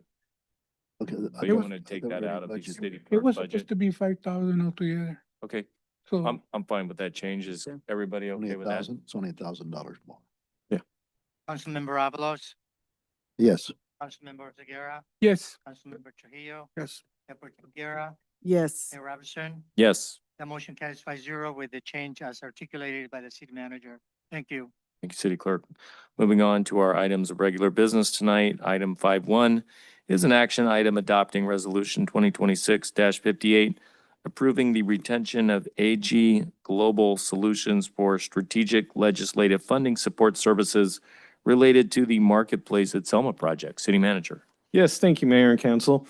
This item relates to the Marketplace at Selma project, a long gestating project, location over behind the Walmart area. And potential state funding opportunity that is currently being pursued through the state budget process. Aggie Global Solutions has already been actively involved in developing and advancing the current funding strategy, with the developer previously retaining the firm and contributing towards those efforts. As a result, this request is before council is to continue that work through potentially September as the city's funding request advances through the state budget process. Staff believes continuity at this stage is important, given the relationships, project knowledge, and momentum that have already been established. Right now, we're looking for about $10 million of funding for infrastructure that would go in this area, not only benefiting this project, but other projects in that area. And so we do have a state senator right now, Caballero, that has put it within her budget request. So we are currently working through that process and trying to make sure that it stays within the budget as they move through their process. Okay. Council have any discussion at this time for this item? Little housekeeping, did we, do a formal, RFQ? We did not do an RFQ on this. It was below the limits for the RFQ. And then at the same time, because services had already been acquired through the developer on this, in order to keep continuity, we did sole source. Yeah, the only reason why I just ask is just, are we still, being consistent with soliciting any kind of purchase Yes. orders? And that's one of my main goals. That's, Yes. just want to make sure. Other than that, it's a good job. Thank you. Thank you. Questions? Any input from the public on this agenda item? Anyone online or on the phone with a comment? I see no hands raised at this time. Okay, thank you. And City Manager, when will we know if Aggie is successful in procuring that earmark from the state government? Hopefully by the end of this month. I'm sure you will be reporting back on this. Yes. Okay. Is there anything we can do to enhance the possibility of that earmark going through, or is this just sort of a procedural thing at this time? Right now, I believe it's just procedural from the update that I got from him, just working up there on the budget bill and any trailer bills and all that type of stuff and making sure that it stays within. And the stop fee on this is 40,000, no more after that. Correct. But there might be an additional project in the future after this, if this Yeah. is successful. But if, you know, at the end of this month or sometime next month, we get told that it has been pulled out, then, you know, that doesn't continue. So, It stops once the decision Right. is finally made on this. yes, And if the decision is positive, did I see that this firm could stand to get some more revenue from the city on a percentage of that basis? correct. Similar to a lot of grant writers operate is that there is typically a success fee, some percentage related to that. We'll be working through any such agreement and success fees with Neil regarding that. And similar to our current grant writer, I believe she has like a 1% success fee, and others have, you know, 1, 5, and so on and so forth. But we'll work that out. But there's nothing there right now that stipulates any kind of No. success fee. No, and it wouldn't be from any of our existing funds. It would be factored into any potential budget bill and everything. So that way we would not be paying that fee. And it wouldn't be too much to actually divert funds from these really important infrastructure additions in that area. Is that correct? Probably wouldn't be more than 1%. I'm just trying to establish some Yeah, parameters. that's what I would That's about recommend. ballpark. Okay. All right, is there a motion to approve this item? I'll make a motion. I'll second. Call the roll, please. Councilmember Avalos, Yes. Councilmember Oseguera, Yes. Councilmember Trujillo. Yes. Mayor Guerra, Yes. Mayor Robertson. Yes. The motion carries 5-0, Mayor. Thank you. Thank you. Item 5.2, adopt resolution 2026-59, approving the preliminary engineer's report declaring intention to levy and collect the annual assessment for services rendered in the landscaping and lighting maintenance district number 1 and providing notice of public hearing on the proposed assessments on July 21st, 2026. Director Hahn. I'll take that one, Mr. Mayor and members of the engineer. council. Good evening. What you have before you is our annual report that the council asked our staff to review and provide an update. This is for the landscaping and lighting maintenance district. This covers a number of subdivisions and homes within the city dating back to 1984. So for this year, there are no proposed changes to any of the landscape areas. There were no changes to the parcels involved at the county level. Those are all included in the report where you can see each parcel, a map of those parcels. And then there are exhibits in the report that show you all of the streetlights that are incorporated and collecting fees through this assessment and being paid through the city. Areas of landscaping, numbers of trees, all of the things that Public Works staff maintain throughout the year for these very specific landscaped areas. Our staff reviewed that information. The costs for the assessments are based on an estimate of what we estimate the costs will be this next year based on those landscape areas, the maintenance costs for Public Works, the cost for PG&E to charge the city for the streetlights, the Cal Water charges for the water that's used to irrigate the landscape areas, tools, supplies, any of the costs that are associated with this report. So the finance department provide our staff with a report of the costs that have occurred this year. So we're anticipating in most areas a balance in that fund.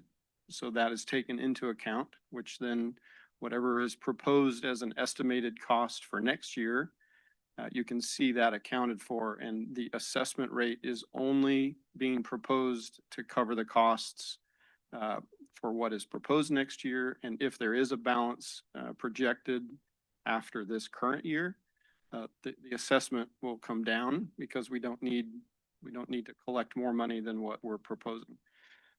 But those costs are an estimate, and so we look forward to next year and make an estimate based on inflation and the cost to do maintenance. The reality is sometimes those change, irrigation pipes break, other things have to be maintained.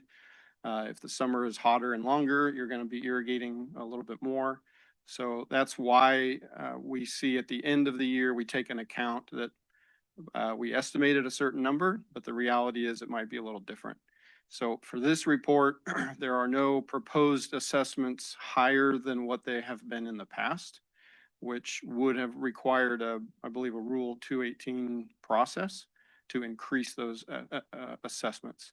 That is not the case this year based on our estimates. Every assessment for each area is underneath that maximum.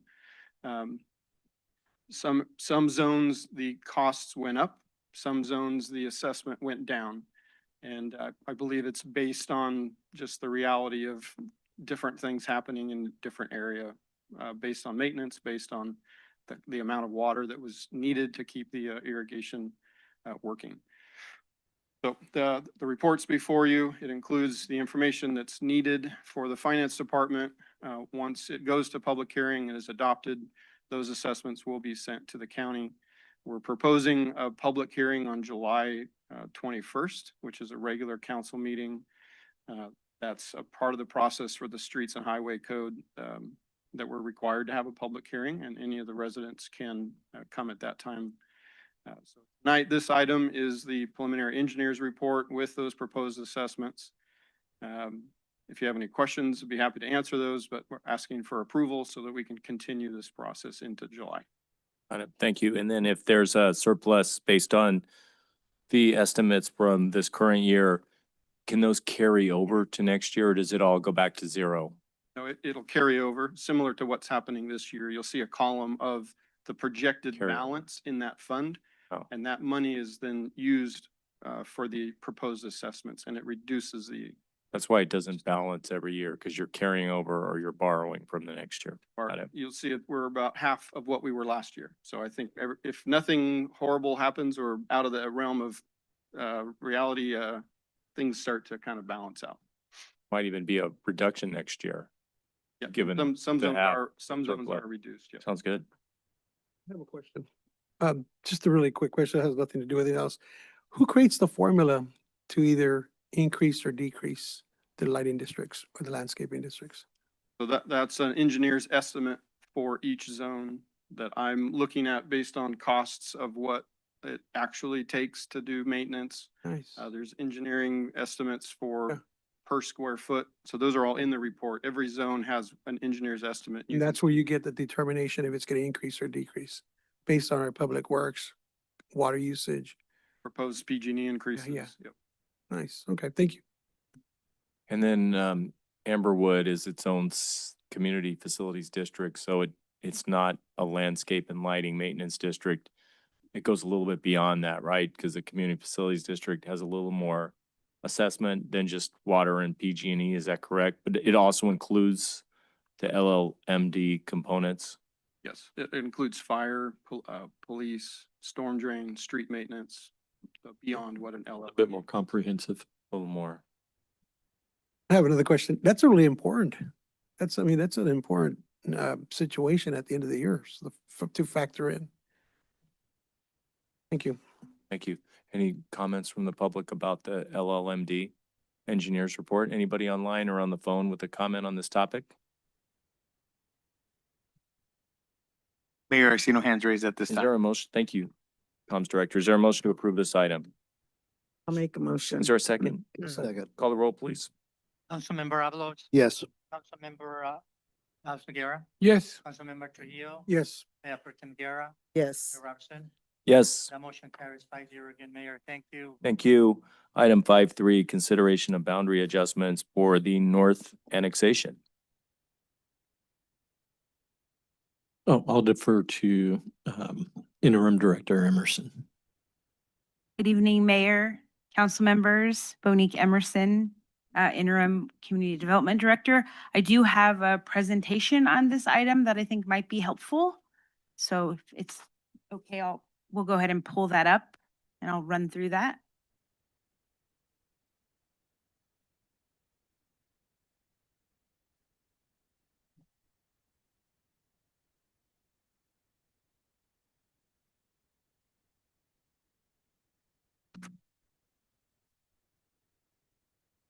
Okay, so this item before you is a request to adjust the annexation boundary for the North Selma annexation area. Next slide. So in this, the resolutions that you have before you, there's a consideration of an alternative annexation boundary. And this consideration has been requested by the applicant's representative, who is here tonight to provide further information at the end of my presentation. Next slide. So just a little bit of background. So the annexation area was 181 acres originally. It's located west of McCall Avenue along Dinuba Avenue, and I have a map on the next slide.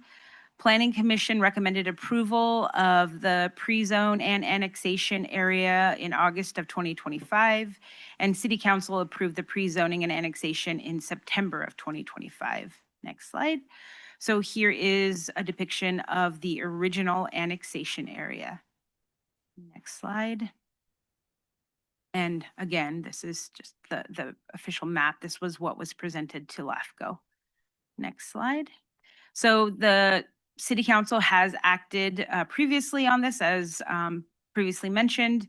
There were 2 resolutions and 2 ordinances when this moved forward after council consideration back in 2025.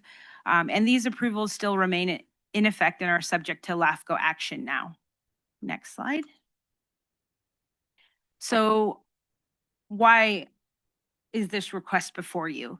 So the applicant is requesting this modification of the annexation boundary that was previously approved by council because LAFCO received approximately 12 protest filings from registered voters, and the applicant seeks to remove the properties associated with these protests. And the goal is to accommodate affected residents while allowing the annexation to proceed. Next slide. So what do the protest letters mean? So per LAFCO staff, according to the information provided by the county's election staff, there are 19 registered voters in the reorganization territory, so within the annexation area. And of the protest forms received, 12 are registered voters. So if there are 19 registered voters and 12 valid registered voter protests, then that's 63% of the area is protesting, at least of registered voters. And that's significant because it exceeds the 50% protest threshold for an inhabited annexation. A majority protest, so more than 50% of registered voters, generally results in the termination of the proceeding unless the protests are withdrawn. So that means if these protests stand, there's a potential that the annexation could be terminated. Next slide. So in terms of the status with LAFCO, so on May 20th, LAFCO scheduled the hearing. And prior to the actual hearing, these protest letters were received. So on June 10th, LAFCO conducted the hearing, but they requested at that time to have the item continued. And the hearing was continued for 30 days to request time to look at an alternative boundary. Next slide. And this alternative boundary was submitted by the project applicant. He also provided a map, I think that was provided to you all. It depicts this same general, what I'm showing here on this slide, which shows the original annexation boundary, which is in gray and yellow. The revised annexation boundary now requests to remove the areas in yellow, and it's the areas kind of shaded in red on the handout map that you have. And those are all the property owners who have protested the annexation. So the proposal is just to simply remove those properties from the boundary. Next slide. So a comparison of the original boundary versus what's being proposed. So as I mentioned before, originally the annexation boundary was about 181 acres. And the alternative boundary excludes the selected properties. And the selected properties are approximately 26 acres, meaning the new annexation area would be 155 acres in, if the alternative boundary was approved by LAFCO. Next slide. So some things for council to consider. So just some potential council considerations. So service delivery implications. There are pending improvement projects within this annexation boundary, and those include the Dinuba sewer trunk and the signal and street widening at McCall and Dinuba. Also, you might want to consider future development potential, several pending projects in the annexation area. There are several pending projects within the annexation area. And then also you may want to consider logical boundaries and the creation of county islands. Next slide. These are some other potential considerations, that the alternative boundary does retain a majority of the land, 85% of the land associated with the original boundary. And it does include all of the land where owners have indicated that they are interested in development in accordance with the Selma General Plan. Those are those pending projects that I mentioned. Also, the alternative boundary retains 100% of the public street right-of-way that was included in the original project boundary, and that will provide for the future widening projects and other projects that I mentioned, capital projects that I mentioned. And the alternative boundary does include the properties, includes the properties where planned future developments will help pay for needed infrastructure. So some of these future developments will pay into some anticipated sewer and water improvements within this general area. Next slide. So included in your staff report are two resolutions, so two options. First one is option A, that's resolution 2026-60, which recommends approval of the revised annexation boundary. I just want to reiterate that this does not change the original council actions, but it simply shows the LAFCO board that the city council is in support of the revised boundary. And this revised boundary, so if this action is taken, it may or may not be supported by the LAFCO board, but it simply shows that this is the city's direction. Next slide. So the second option is contained in resolution 2026-61. It recommends denial of the revised, that resolution, if adopted, would recommend denial of the revised boundary and retention of the original annexation area. Again, same thing, it does not change the original council actions, but shows the LAFCO board that the city council is not in support of the revised boundary. If the boundary is not revised by the LAFCO of the annexation, unless the protests are withdrawn. So that's if you go with option B and LAFCO does agree to not change the boundary area, then there's a chance that the annexation will be terminated. Next slide. So staff recommends that the alternative boundary map and exhibits contained within the staff report are reviewed by council, and that a recommendation on that can be moved on to LAFCO be provided by council. And that concludes my presentation, and I'm here to answer any questions. And again, the applicant's representative is also in attendance to provide some further testimony on why he believes the boundary should be amended. Got it. Thank you. Mr. Roberts, would you like to address the council?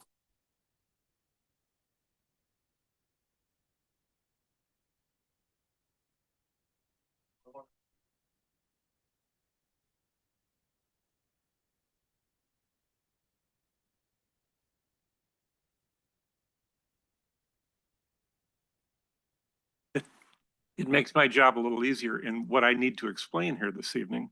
I also want to thank Megan Lawrence. She's not here this evening, but Megan has put an awful lot of work into this project during the hearings that occurred last year, both the Planning Commission and Council, and then since then in our discussions with LAFCO and the county. So I really want to thank her. We're asking for an alternative boundary, and this is not something that occurs very often. It's a very unique request, and it's only because what's happened in the last few weeks that we are making this request. There have been a sufficient number of protests, as Monique explained, that puts us into the territory where this whole project is at risk unless there is something that changes. Either people have to withdraw their petitions against the project, or the boundary has to be changed. We've worked with these folks in this area, and we don't believe that petitions will be withdrawn and that protests will be withdrawn. So what we are proposing is this alternative boundary. Monique touched on at least 4 or 5 reasons why we think this is a good idea to proceed forward. The one thing that didn't get mentioned is there's been testimony in this room about the northwest corner of McCall and Dinuba in past hearings. There is illegal dumping, there is illegal use of food trucks, there are illegal vendors on that property. And that property, as long as it remains in the county and out of the jurisdiction of the city, it's going to be difficult to police and maintain. If we are allowed to proceed forward with this alternative design here this evening, that property would come into the city, and then the city could control that northwest corner of this intersection, which is important to do for the sake of the neighborhood. I should state for the record, we're in favor of resolution number 2026-60. We think this summarizes what we would like to see done. And as staff has stated here, we've still got a job that we have to do at LAFCO. We have to convince LAFCO to create a non-standard boundary, which is something they typically don't like to do. Their MOU with the City of Selma, their MOUs with all of the 14 other cities, all discourage the creation of irregular boundaries, islands, peninsulas, and that sort of thing.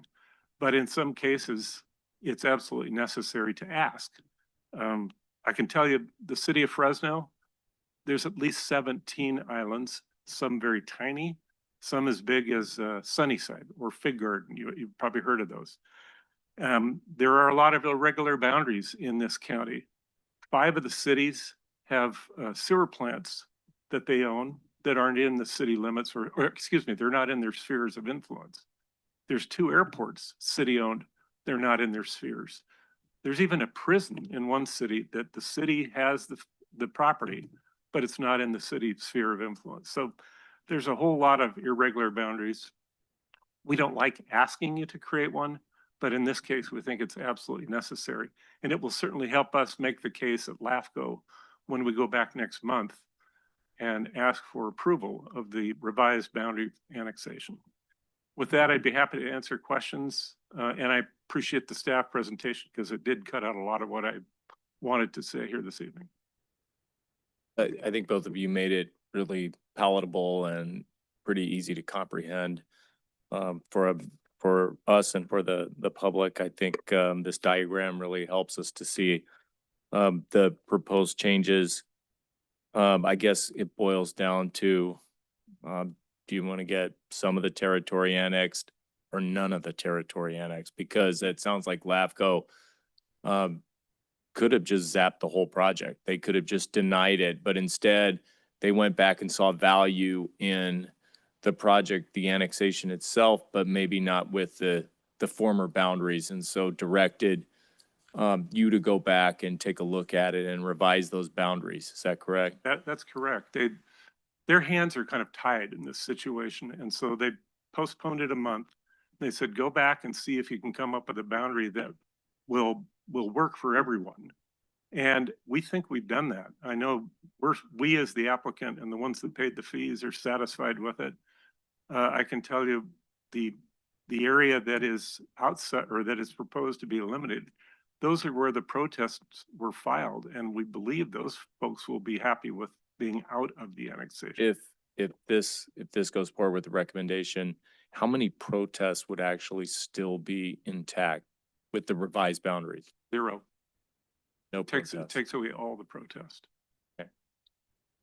Council have any questions before we open the matter to the public? I have one, Mr. Roberts. With this revised map, is this now, it won't create an island, is that correct? It does create an island. Oh, it does. South of Dinuba and west of McCall, there's about a 7-acre area that would actually be an island.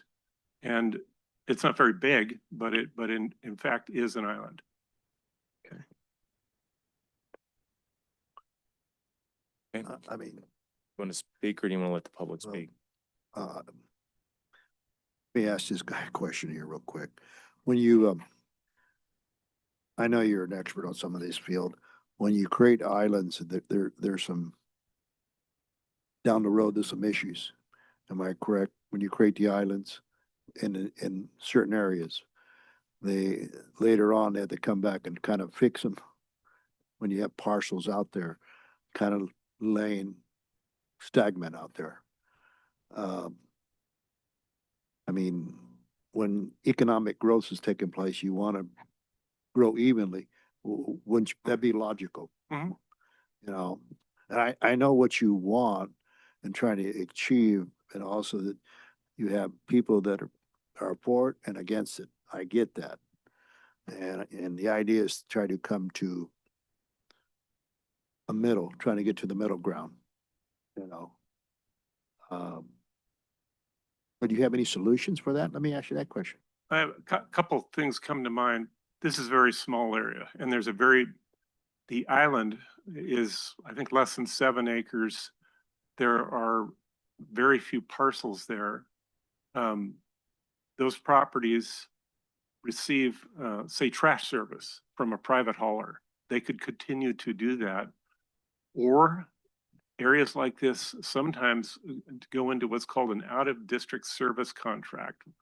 That's approved through LAFCO, and they actually contract with the cities for service, sewer, water, trash pickup. I know in Fresno, and they're very, very common to have these out-of-district service contracts. Those usually last for a while until something changes. Either the economy changes, ownership changes on the property, there becomes a new land use trend or opportunities provided by the state of California that causes change. So these areas typically become absorbed into the city, and I think this one would be because it would be surrounded. But essentially, it's receiving the benefits of being in the city without being in the city from day one. So each one's a little different, but this one's pretty small. Okay. Let's let the public speak. Okay. Thank you, Mr. Roberts. Thank you very much. Come on up.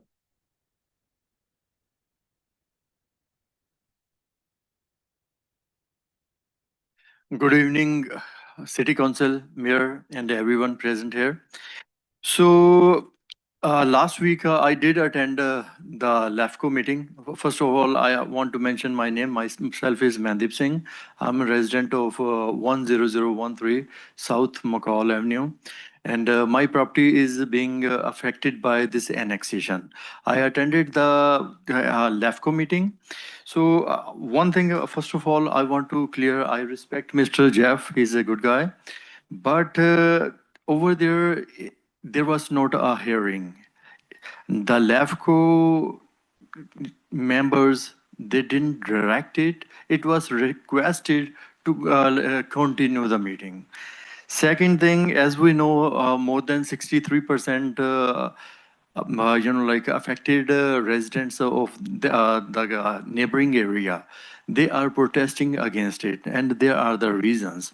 Number one, the cost of living will be affected. There will be an addition of new taxes if this annexation goes on. So that's the reason they protested against that annexation. Second thing, there is a lack of infrastructure. As we talked, we don't have a sewer line.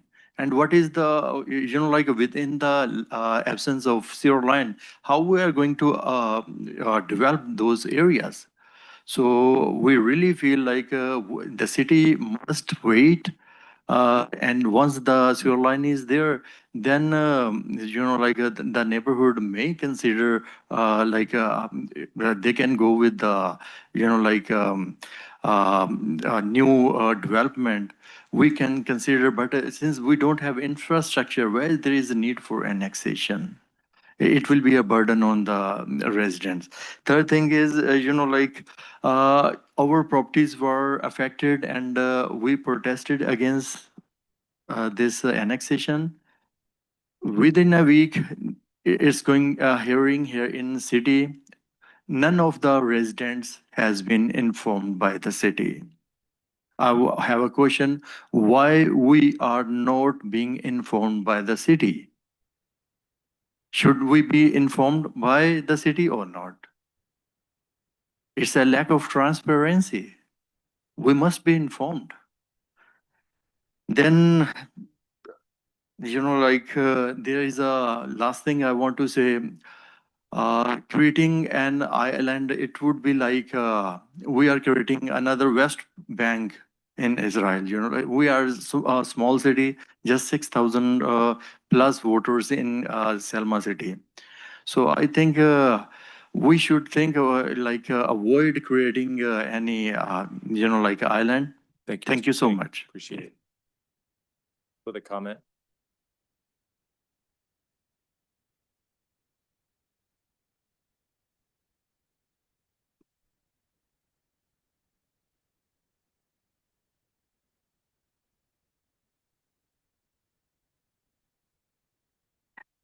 Okay, thank you. I strongly object to this boundary change. I also attended the LAFCO meeting, and I didn't hear anything about them requesting go back and change the boundaries. I heard them say go back and check to see how much agricultural land is being affected. I mean, there's a big difference. And I noticed that the map that was put up there, one of the major areas that is taken out is now farmed in a wonderful cherry vineyard. I mean, not vineyard, orchard. Why was that taken out? Then we've got two islands. We've got that one they've taken out, plus our little one. And I respectfully submit the fact that my property, although it's small, is just as important as a 20 or 30 acre. I don't see why, according to the county records, there are 7 owners of lands. Excuse me, 14 owners of land. 7 have protested. So 7 are in favor of this, but why would their voices be more important just because they own more acres? And I don't understand why the big hurry is to annex this. I mean, you've got this big building going on to the east. Why not finish that before you start another one? I don't see any reason why this can't do what the voters of the area want to do and stop this annexation, stop the boundary change, and let LAFCO do their job. Let them either deny it or as it is. Don't change the boundaries. Let them deny it or accept it as it is.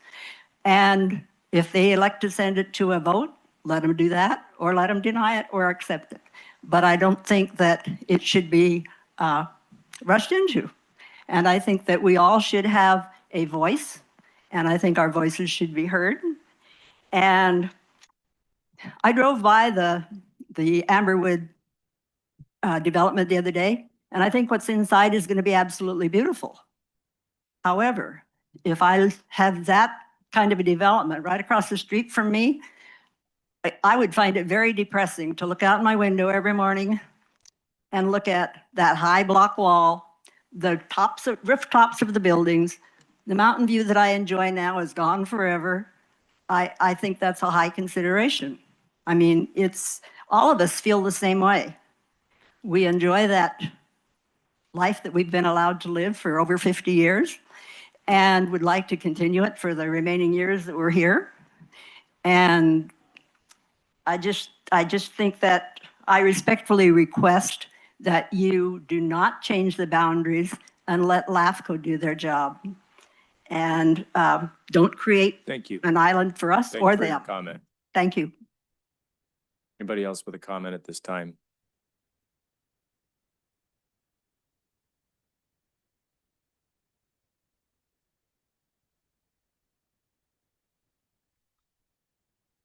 Good evening, Mr. Mayor and City Council members. My name is Allison Ying Bauer, and my family's property is located at 9791 South McCall, APN 358-120-35. This parcel lies within the proposed boundary adjustments for the Selma North annexation. My family has owned this property for 60 years. I grew up on this property.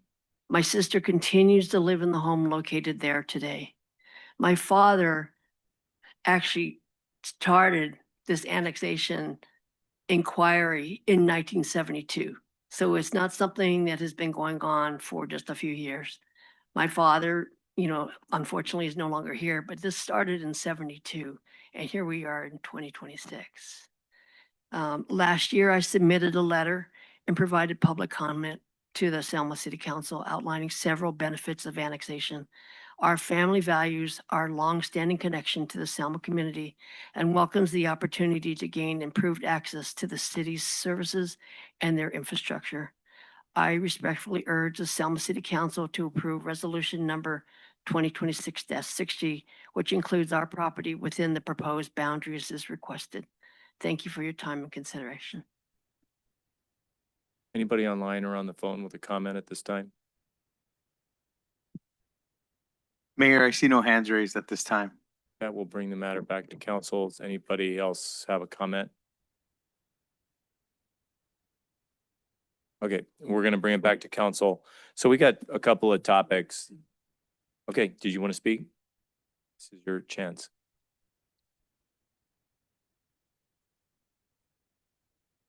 Jacqueline Harper, 9989 East Inuba Avenue. We had our house built in 72. My husband had been in the school system here for 37 years. And Mr. Harper was, some of you might recognize the name. I don't know. But it seems to me that Mr. Harper chose to live in an area that was not as crowded in. We could see the mountains, we could see the rainbows, we could see all of these things. And here, how many years later, from 72 to now, I'm still in the same home that we had together. And it's very disturbing and it's very hard for me to talk to a group of people. So I won't say any more, but you can tell that I disagree. Thank you for your comments. All right, with that, we'll bring the matter back to council. We have a few items to get through. The biggest one is the annexation. Then we'll get to the scheduling part. We'll talk about that. The first one is the annexation. So looking at this map, the revised boundary, does it include the homes of the folks that are in question tonight that are against it? Has that map been redrawn so those homes are no longer part of the annexation and they will continue to be part of Fresno County? Is that correct? That is correct. Okay, so then if this redrawn map goes through, there are no protests. The people, from what Mr. Roberts said, no one has a problem except the 3 homeowners that we have here tonight. No, we already heard from you. Thank you, sir. But that is what we're hearing. So, I mean, it sounds like the developers is working with the homeowners, the folks who don't want this annexation, as a result of LAFCO saying it won't be approved with those protests. But it sounds like it may be approved, but it's not a slam dunk because taking your homes out of this annexation will create an island, which is not, completely, it happens. I mean, it just happens. That's life. That's urban living. But LAFCO could still turn it down, but it has a much better chance, Mr. Roberts, of passing if these changes are made.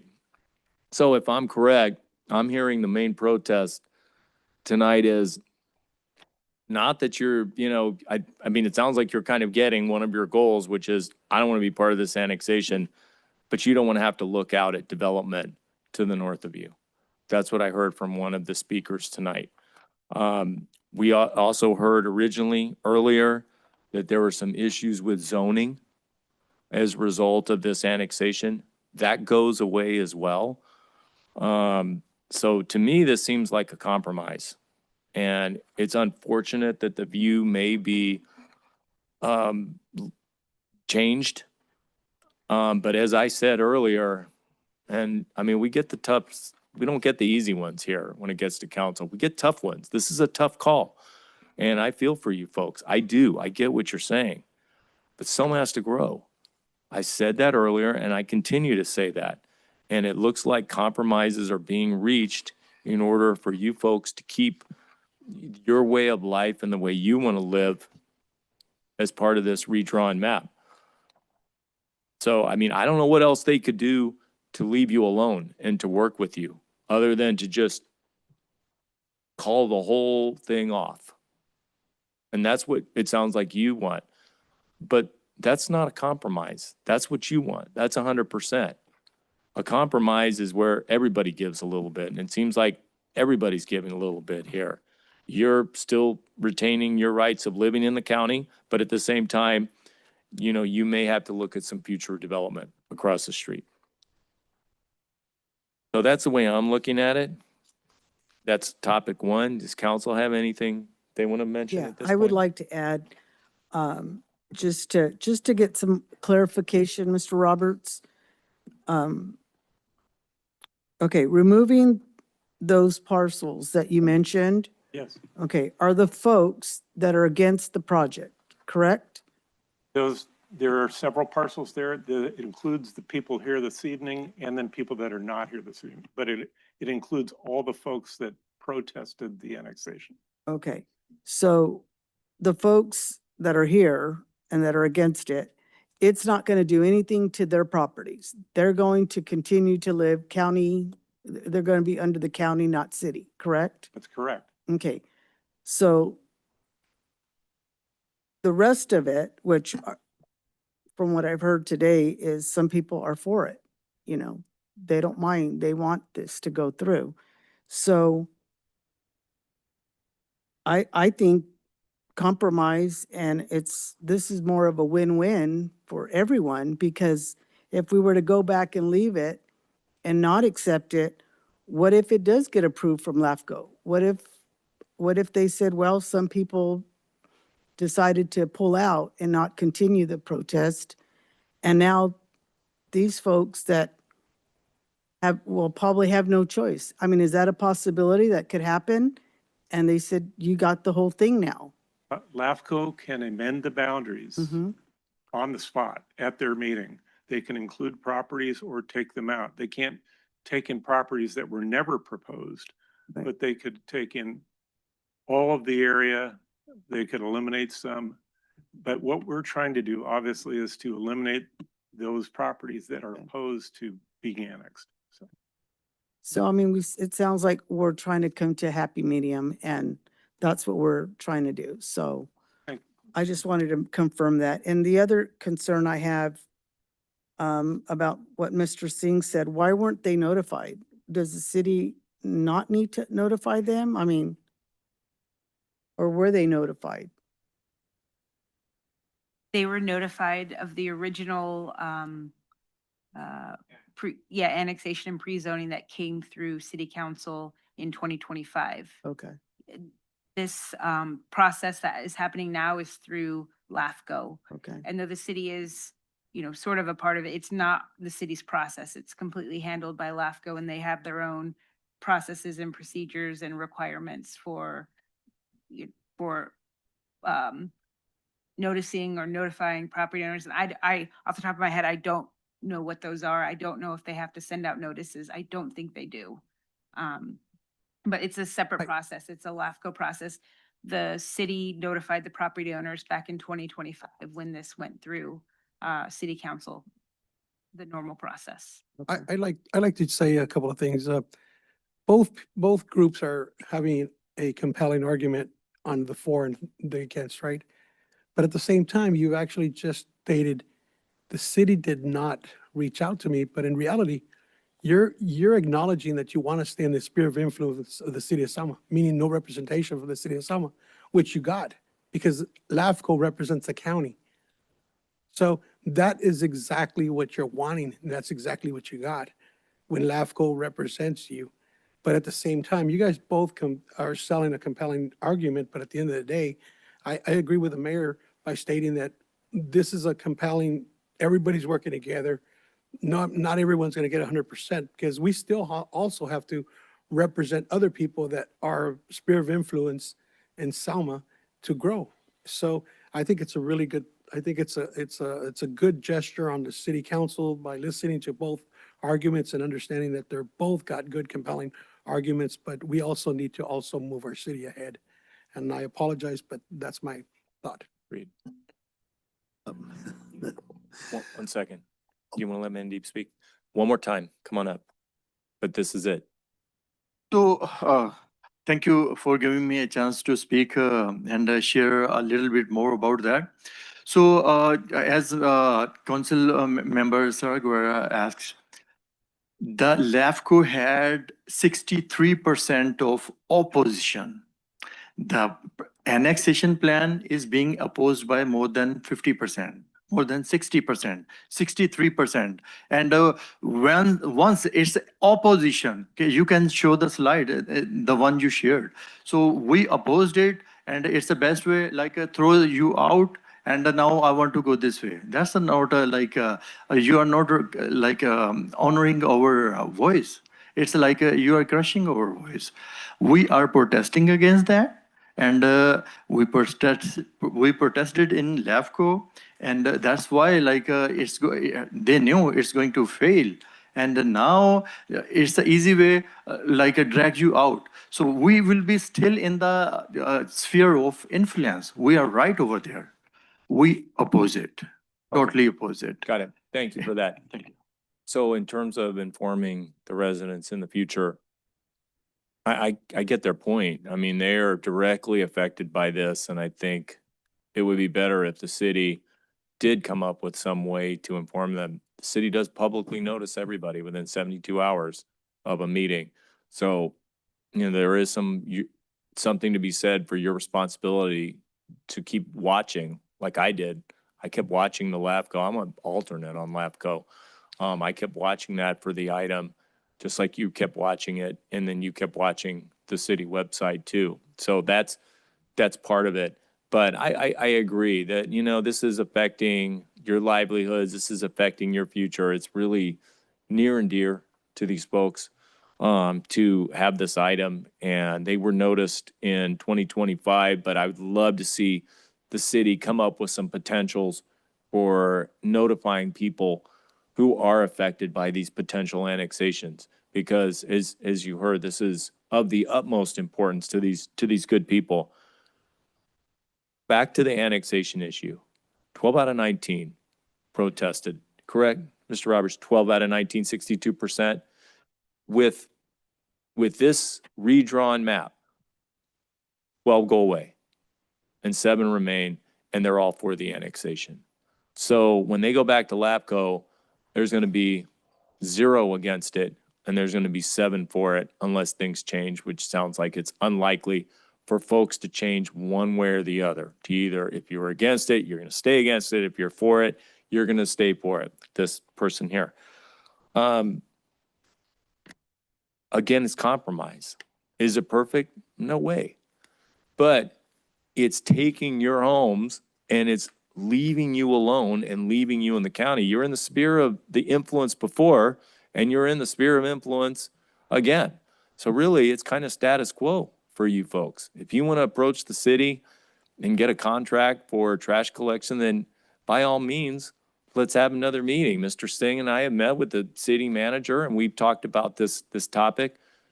This eliminates probably a big problem for you, though, of being put in the city limits and subject to the city and all the costs that go with that. That's the compromise. Again, is it perfect? No, but I mean, this has happened, and it's still no slam dunk that LAFCO's going to approve this, but it's a lot more likely that they'll approve it with 0 protests. And it's 100% unlikely if they go forward, if we don't recommend any changes and they go forward with 12 protests. So something's got to change for this to move forward. Everybody gets a little bit of what they want out of this. That's where I'm looking at it. And Selma continues to grow. So with that, did you have anything before we call for a vote, Councilman Avalos? With this question, the change of this map, you know, it takes these individuals away from the city. They're on their own island. And if it goes back to LAFCO, what is the odds that it'll be approved? A lot better now with the revised boundaries. It's 100% failure. I think maybe 100%. It's not going to happen. It's, I don't know. I It's know- maybe likely that it'll happen with no protests. Yeah, but well, myself, I like to go ahead and send it back to LAFCO with the revised. Let them decide. And then, you know, and then we can, you know, that way, whatever happens. They could gonna happen. redraw the boundaries if they wanted, but they're not going to No. redraw it with people not who gonna are redraw it. protesting, or Uh, we wouldn't be in this situation tonight. Yeah. Okay. So, All right. Do you make a motion? I have a comment. Go ahead. After listening to everybody, and I'm kind of new to all this stuff, all this annexations and stuff are fairly new to me, but I'm trying to learn as I go. The mayor's right. It's not going to be an easy decision. And just remember, just because we're agreeing, if we agree to the changes, it's not guaranteed that LAFCO's going to say, oh, well, you know, we're going to do it. It's a risk, but it's got a better chance than not going forward with it. So all I can say is God bless us all, and hopefully it'll turn out for everybody. Is there a Thank you. motion to approve? No, that's it. Is there a motion to approve? yeah, I'm gonna make it. Okay, motion to approve the revised boundaries. Second from Councilman Trujillo. Call the roll, please. Member Avalos, Aye. Councilmember Oseguera, Yes. Councilmember Trujillo, Yes. Member Tim Guerra, Yes. Robertson. Yes. The annexation moves forward 5-0, Mayor. Thank you. Thank you. Okay, we're going to move on to future agenda items. Council requests for future agenda items not subject to public comment. Items require a consensus. Councilman Avalos, do you have any future agenda items at this time? Yeah, I was talking to Chief Webster. Next council meeting, I like to bring back stats from the ambulance, where between the two communities, Kingsburg and Fowler, how many patients or ambulance services that we took place in those communities. Okay. Okay. That way, I want to see a geographical number in their area. Just those two, because we serve several Well, okay, the communities. whole area itself. That way we won't be. He's probably gonna yell at me for giving him Yeah. one tomorrow. All right. Okay. And then So more, you want the service calls? The service calls. In the different cities in the different cities and a that are part of the geographical area. mutual aid agreement? That way, next council, if, I know he could pull, he said he could do it. And also I was gonna ask, our engineer down here, Mr. David, just a closer update and these projects that are almost about ready to finish and where we're at on the newer projects that we can streamline, that we had some issues with tonight, how we can mitigate those issues. David can. Yeah, I think he's close to his quarterly report on that. Yeah. And then, that's Okay, enough. do we right have now. consensus for both of those items? Yes. Good, Okay. sounds good. Councilman Trio? I'm still thinking. You know, the last meeting, we had a discussion for the bid, and I'd like to, if you guys would like, bring it back to the council so we can review what the actual contractor. On the contractor, yeah. And what the process will be, because I think that's something that needs to get started. So moving it ahead would be better. I agree. Everybody agree? Okay. Okay, and I also had mentioned last council meeting in regards to getting either our spreadsheet on all the new businesses that are coming to Selma or just, you know, all the new businesses that have pulled permits and so forth. So at least that we have an update. Go ahead, Council. You can be last year's, that you're important. I would like to see on the agenda, when we can start doing the bathrooms at Pioneer Village. The budget has been adopted July 1st. 200, no, no, but we hadn't adopted the budget yet. Yeah. 274,000 should cover a few of them. I know Director Hana had said that he can do a few of them with 100,000, so, you know, if we can look into that, or we get a report on that, or. We good with that? I'm good with it. Okay. Mind if I go? And you keep pondering. I'll do mine. I'd like to start the process of revising our general plan. In Selma, I think the meetings of the last few weeks have really reinforced the importance of nailing the general plan down in terms of the zoning that we have and the defining of that zoning. City attorney, how would we go about doing a general plan amendment? First, I have to check how many times you've amended it this year. I don't think you have at all, but I'll check. Why is that important? You're allowed to amend it 4 times during the year. Okay. And sometimes you'll amend your general plan to bring in a subdivision that doesn't quite conform. Right? So I don't know if you've done that at all this year. I don't think you have, but I'll check. Was it with But we can Casitas? update the general plan. That's a difference, right? It's still an amendment, even if you update it. Like a new general.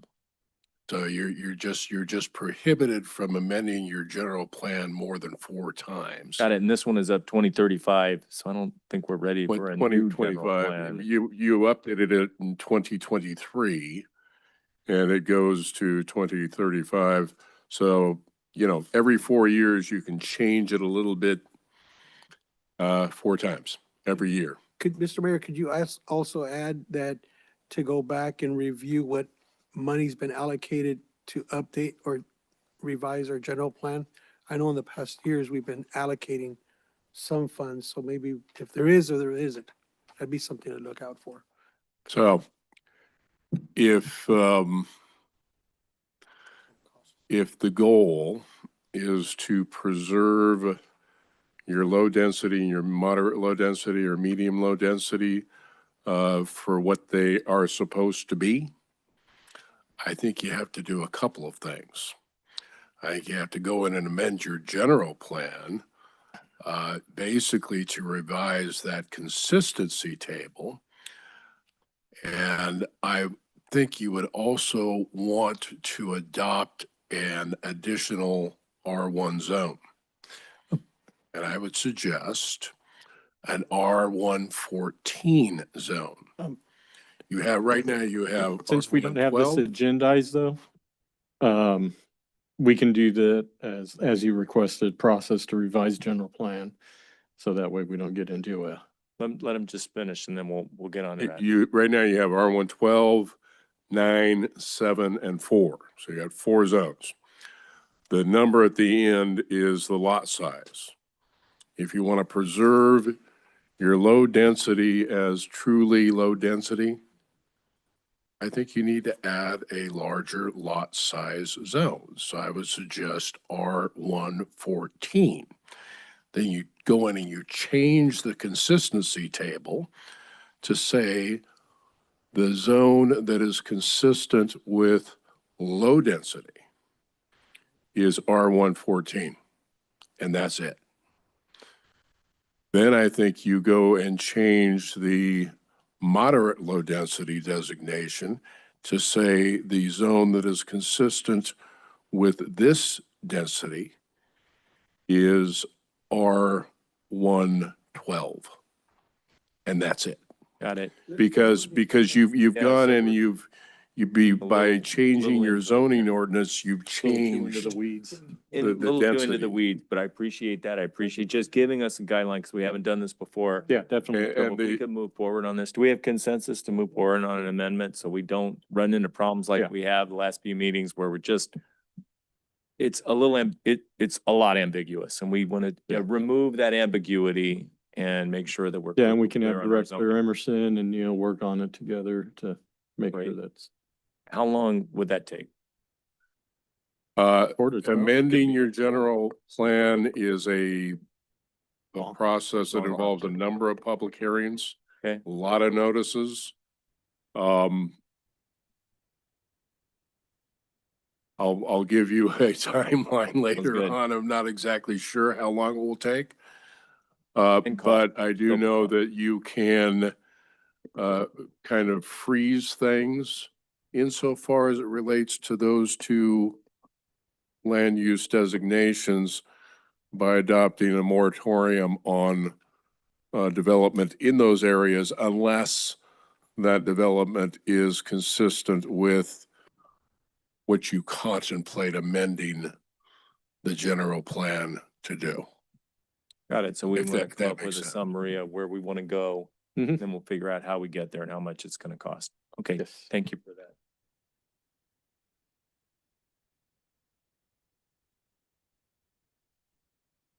Just one, I attended the, I guess the Friday nights, that was really nice. And, some other events that we've been having here in Selma, so that's it. Might be here for 5 days. No, kidding. No, believe it or not, I attended the downtown events we have in City of Selma. They're good, guys. They're, and I thank the two ladies down there that were attending the ticket sales. Thank them very much. Without them, everything was smooth. And, these downtown events are, even though it get a little warm now, but they've been good. People have been coming out, and like one person said out there before, one of those citizens said, they can come out with hardly no money, have a good time in their life and feel good about themselves inside. That's what it's all about in our society. Less stress in your soul. And that's what it's about. And it's coming about in our community. I also attended my grandson's graduation. It was very extremely hot. Extremely hot. A lizard felt sorry for me. He brought me a canteen of water as he's running by. But but it was very graduation was very a lot of students at City of Selma. And when I first seen this team, it was over 400 kids. That's telling me that this town's going to grow. Amberwood projects, other projects, Mr. Gill's projects.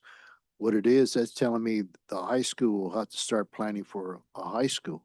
And I think we better start having a dialogue with the high schools, the board members of the school, and develop a future plan, because it's going to come quick, and you can't have crowded kids in one school like sardines.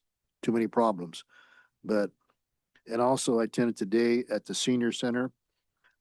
First time Selma Healthcare District gave thanks to the board, they gave a hot meal for the seniors test pilot, and the seniors loved it. It was over 61 meals served, and it was well deserved for the senior. They were all happy, and that's a start in our community for the seniors, because our seniors, we cannot forget them, because they were the pioneers in the past where we're at today.